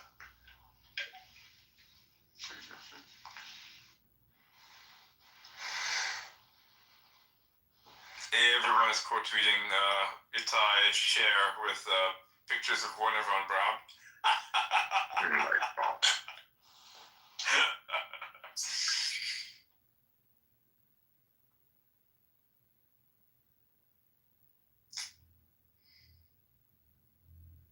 I hate these fucking quote unquote historians. They're all coming out and saying that it was a Hitler salute. Come on. Historian of No historian needs to state that they are one. And if they were one, they would notice how retarded they actually sound. It's like, wow. These are. I mean, it's just like science. A lot of these like liberal artsy professions have been dominated by ideals. Like, they come in to preach an ideology, so they're going to use their education to further the ideology, regardless of whether it's actually factually based. You just have to tell them it's not real, and it's all gonna go away. Yeah, but Robert Sterling quote tweeted them and said, "Historian of retardation here. I've studied retards my entire career. People like this are retarded." Jesus Christ. That's pretty good. Yeah, I shared his stuff. So good. So good. That's what we call empirical evidence. Yep. 100%. I believe in this person's academic ability. Not sure what it is exactly, but we're going to believe it.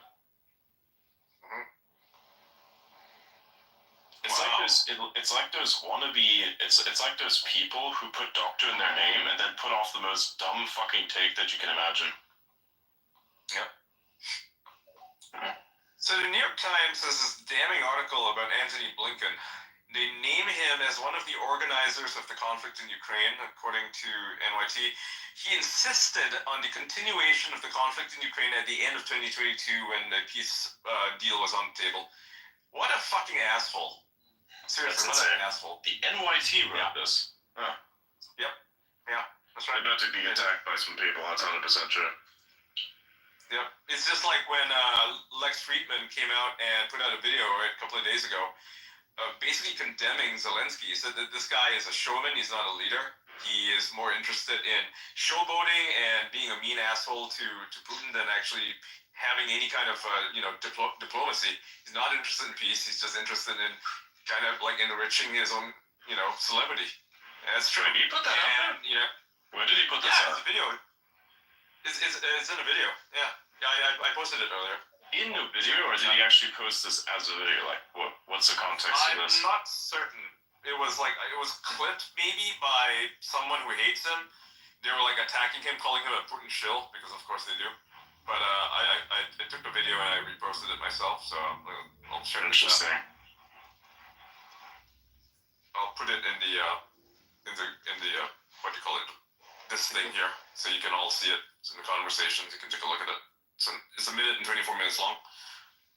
Yeah, let me see. Yeah.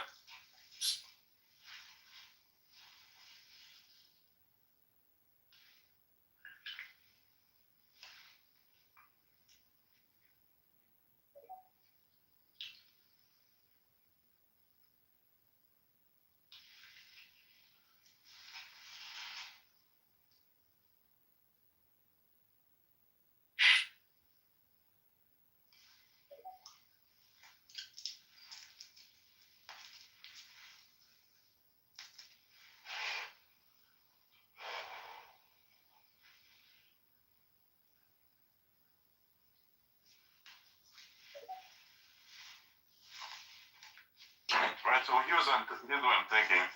I'm going to end this space, and I will continue tomorrow. Actually, no, we'll do a live stream after this. Okay. Yeah, Go for it.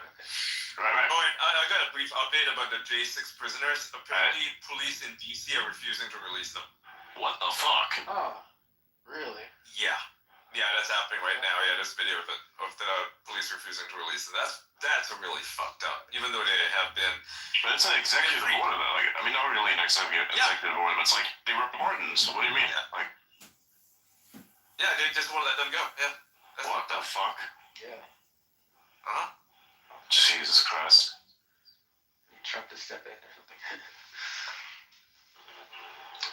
Yeah, Trump needs to step in. This is fucking bullshit. It's what's annoying? We do not know anyone. I mean, we may know someone who's in law enforcement, but it's like, what happens now? What do you even do in a case like this? Yeah. Jesus Christ, This is insane. this is kind of cooked. Yeah. Yeah. Wait, what happened? DC police is refusing to let the J6ers out. Yeah. What? Yeah. Yeah, it's wild, dude. What the fuck? Well, this could get bad quickly. Yes. Hopefully